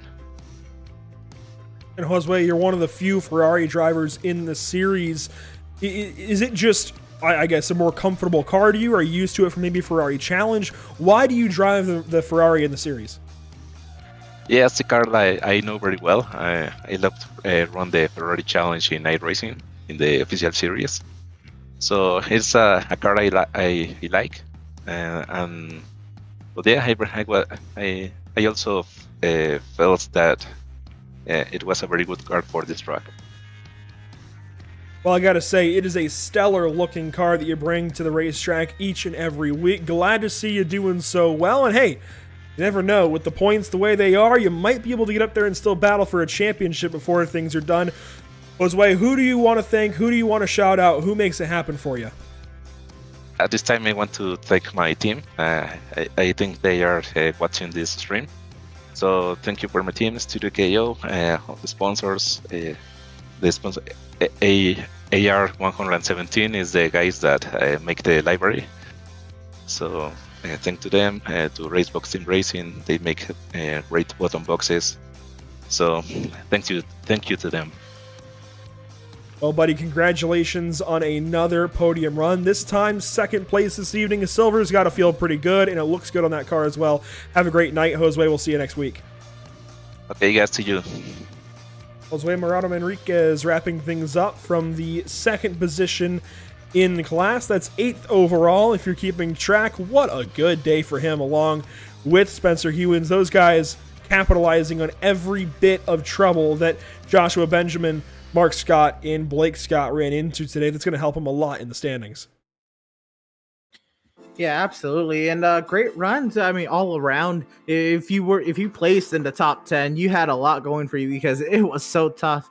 And then at that, I mean, even towards the back end of the top 10, we heard Josue talk about the weird issue he had felt with the rear end of his car, and he was still able to hang on for 8th place overall in second in category. Again, the caliber of drivers, I can't say enough, is phenomenal. And they took a track where, there's a lot of places to get caught out. And that's not to say, there wasn't accidents. It's racing and that'll happen. But it was a very clean race for a track like Suzuka. It was a great race in, I think, every sense of the word. The results end up looking like so. Matthew Dench comes in with the race win by a half second over Scott Reister, who ran out of fuel coming to the checkered flag. How about that? Fabio Zamperlini ends up in 3rd when it's all said and done. Scott Kimbrough in 4th. He just kind of fell back early and never really was much of a flash in the pan after that. Jackson Rosende, though, man, a heartbreak for Jackson, unfortunately. But, I mean, it opens things up for Matthew Dench and Scott Reiser when the time was right. Jackson Rosende falls to 5th. Can't wait to see how points shake out after that. Giuseppe Rivas ends up in 6th. And look at how close that was for Jackson. Almost lost another position. Only hangs on to 5th by a second and 2/10 of a second. So a day that was going completely right for Jackson Rosende suddenly going the opposite way. Hopefully he gets back on track next week and is able to right the ship for himself and his Kanan Esports team. Spencer Hewins takes home the amateur win, 7th overall, along with Josue Murado Enriquez in 8th. Carl Graz comes home 9th, and Bruno Alcaraz completes the amateur podium. Onto the second page here, and this is where we're going to find a lot of the drivers who might have some battle scars on their cars, like Federico Tamayo, who had a run-in with Tenorio earlier in the event, had to fend off a hard-charging William Valdez, who came home in 12th. Armando Bejarron had his own fair share of troubles, but he will place it still on the lead lap in the 13th position. Philip Ranieri in the 14th position will be Clarence Rosa in the 15th position. William Coffey in 16th. Stu Leslie in 17th. Rob Rodriguez in the 18th position. Blake Scott will come home in 19th. And Sean Patterson in 20th. The last three there, one lap off the pace. Mike Braun finishes 21st with Billy Bowerman in 22nd. They're the final two cars to complete the race. Daniel Tenorio, an early exit, ends up 10 laps down in the 23rd position. Joshua Benjamin, 24th, with 11 laps I guess 11 laps down in 24th. That's a better way to put it. So the point leader in amateur competition finishes 24th today. That is not going to go well for him. Ian Lake, Mark Scott, they do not make the start of the race. Not sure what happened to either one of those drivers, but they showed up this evening. They went through qualifying. They just did not make the start of the race. So problems for Ian Lake and Mark Scott. That's all 26 cars, though, in a line. Well, in a line of results, I suppose, Emerson. And I'm still pretty amazed as to what we saw this evening. None of it would have been possible without our partners at North American Racing League. Of course, Race Lab, TAM Livery, and JS Consulting. Race Lab helps you to improve your driving skills. With modern overlays, race statistics, and native VR integration, you can get the best out of iRacing. Start using it now for free at http://racelab.app. JS Consulting provides custom website and app development, including iRacing League website design and hosting. Find JS Consulting at johnsedlak.com. TAM Liveries offers custom packages for some of the best livery designs in iRacing. Used by pros and amateurs alike, you will definitely look good on track. There are several TAM liveries in the field. They do look fantastic. Also, a big shout out to our partners here at PitStopTV, of course, leading off with Tucson Sound Art, your picture, your music. You provide the image you want, and they will custom create a beautiful framed, high-quality canvas with a built-in Bluetooth speaker. With Sound Art, you get the best of both worlds. Visit Tucson Sound Art for additional information. And use promo code PitStopTV at checkout and receive 10% off your purchase. You can't beat that. 10% off. That's literally, if it's $100, suddenly it's $90. That's a pretty big difference. If it's $200, suddenly, there we go, it is $180. So certainly a fantastic discount code from Tucson Sound Art. Again, PitStopTV gets you 10% off of your order today. Also want to give a big shout out to Race Pace Setups, the official road setup provider of PitStopTV Whiplash Racing. Ever wish you could have a race engineer on speed dial? Well, now you can, thanks to Race Pace, a driver development service and setup shop all in one. Work with Tyler Campbell, a real-world race engineer, to step up your game before your next race. Pick up pace with Race Pace. When it comes to your appearance, you deserve the best care that money can buy. With locations in Auburn, Lewiston, Naples, and Saco, Maine, Permanent Makeup in Cryo in Maine, owner Ashley Bullier is a certified micropigmentation specialist who provides professional, safe, and personalized services. Contact Permanent Makeup in Cryo in Maine at permanentmakeupinmaine.com or call or text them at 207-358-8683. Again, that number, 207-358-8683. Whiplash Media specializes in various sim racing resources, including paint schemes, stream overlays, iRacing camera packs, and more. The official graphic and camera provider of PitStopTV. You can grab your iBroadcast cameras today at pitstoptv.com. Last but not least, Emerson Darden. Of course, we want to give a big shout out to BAM Racing Videos by a race fan for the racing community. This guy puts in a lot of hard work each and every weekend, whether he's working with Pit Road TV alongside myself, or who knows who else from our broadcast team here at PitStopTV that also works around Pit Road TV, or going off to his own racetracks. BAM Racing Videos, he is always at a racetrack. It seems like he's always doing something. He's always got a camera in his hand. He's always putting out new content on his Facebook and YouTube channels alike. Emerson, wow. First, that was a lot of words. Second, I gotta ask, buddy, final thoughts this evening from Suzuka. A lot went on, and a lot is going to continue to go on the next couple of weeks. Again, I think this circuit is a fantastic circuit to showcase the talent of the caliber of these, the talents of these drivers with the caliber of field that we have. It was a tough, it's a demanding racetrack. It's a racetrack that demands a lot of focus for 50 minutes, which, you know, doesn't seem too long for most races, but 50 minutes behind the wheel of one of these things, even in the sim, it's daunting. It's mentally tasking, and these drivers who were able to complete all 50 minutes with minimal mistakes are really the drivers who shine the most tonight, and it was a great showing and a phenomenal finish at that. It was a fantastic finish this evening from the virtual Suzuka International Racing Circuit. Just a fantastic race, fantastic finish. Everything was great this evening. This is why more series need to go to Suzuka, and I cannot wait to see F1 back here next year. Of course, the Japanese Grand Prix getting canceled this year, but still a fantastic racing circuit. Cannot wait to see it back on schedules as the world gets back to normalcy. I do want to thank everybody once again for tuning in this evening and joining us. There are plenty more broadcasts to continue to join us for throughout the coming weeks, months, and so on and so forth. Tomorrow evening, Emerson, we've got you and Jacob Zala on the call for the MSRA National Series at Daytona. It's getting down to playoff time, playoff crunch time, and these guys have got to get their way in. This race is going to mean a lot. Yeah, absolutely. I can't wait to see this do battle on a super speedway. For the first time, we get to cover it here at on PitStopTV. We covered them with a lot of road racing this national series, and that's great. They're all great road racers, but can these drivers hang tough with one another for so many laps in a confined space of a pack at Daytona? It'll be interesting to see what goes on tomorrow night at 8:15 p.m. Eastern Time.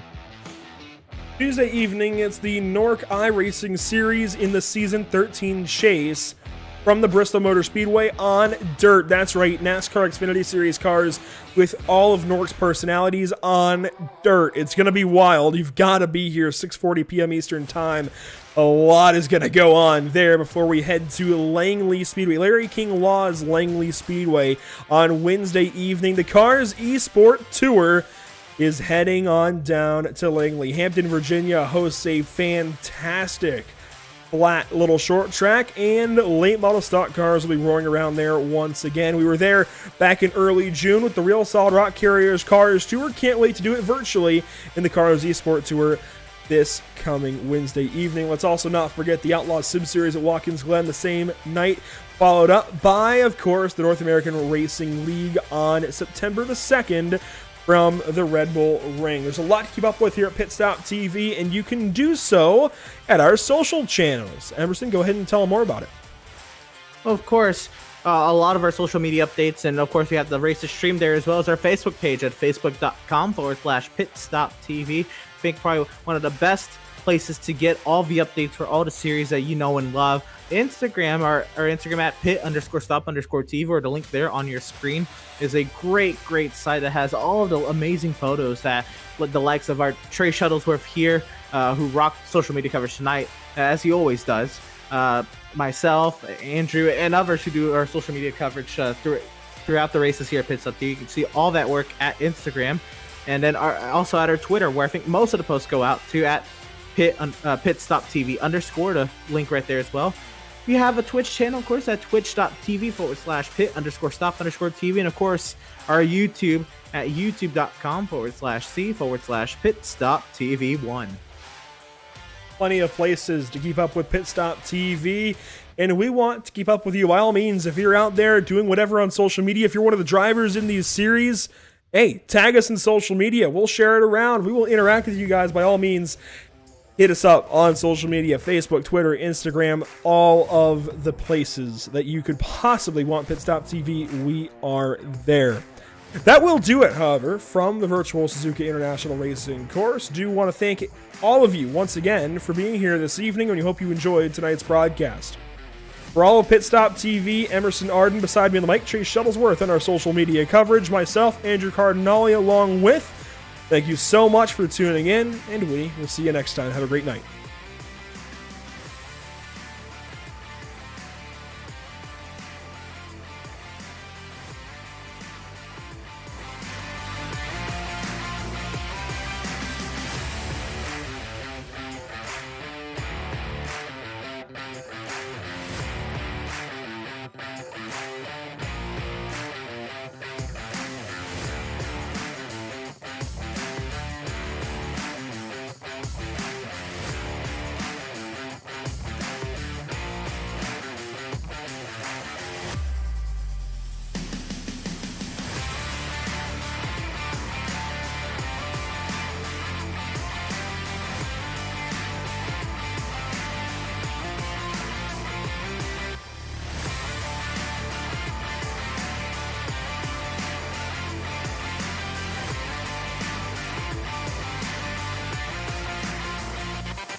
On this edition of Cars Tour Would You Rather, on a cross-country road trip, would you rather drive or be the passenger? Driver. I don't trust anybody else. Probably go with driver. Probably just because I like to be doing something. I know passenger, you kind of just like look at your phone and stuff, but definitely driver. I feel like I like to drive quite a bit. Driver first half, passenger second half. Just because. Probably the passenger. I like doing the navigation and I'm real good at being a DJ in the car, so that's probably where I would be. Driver. I like to be in control. Definitely driver, because I don't like riding unless I'm sleeping. Driver. I like to be in control of what I'm doing. I'd rather be the driver. I'd rather be the one in control. Definitely the driver. Specifically because I like to be in control of what I'm doing at all times. And mainly, I just don't trust other people driving. The driver, for sure. I'd like to drive. Passenger. I like to ride, I don't know. Sleep, maybe, who knows? Got to be the driver. I like to be in control.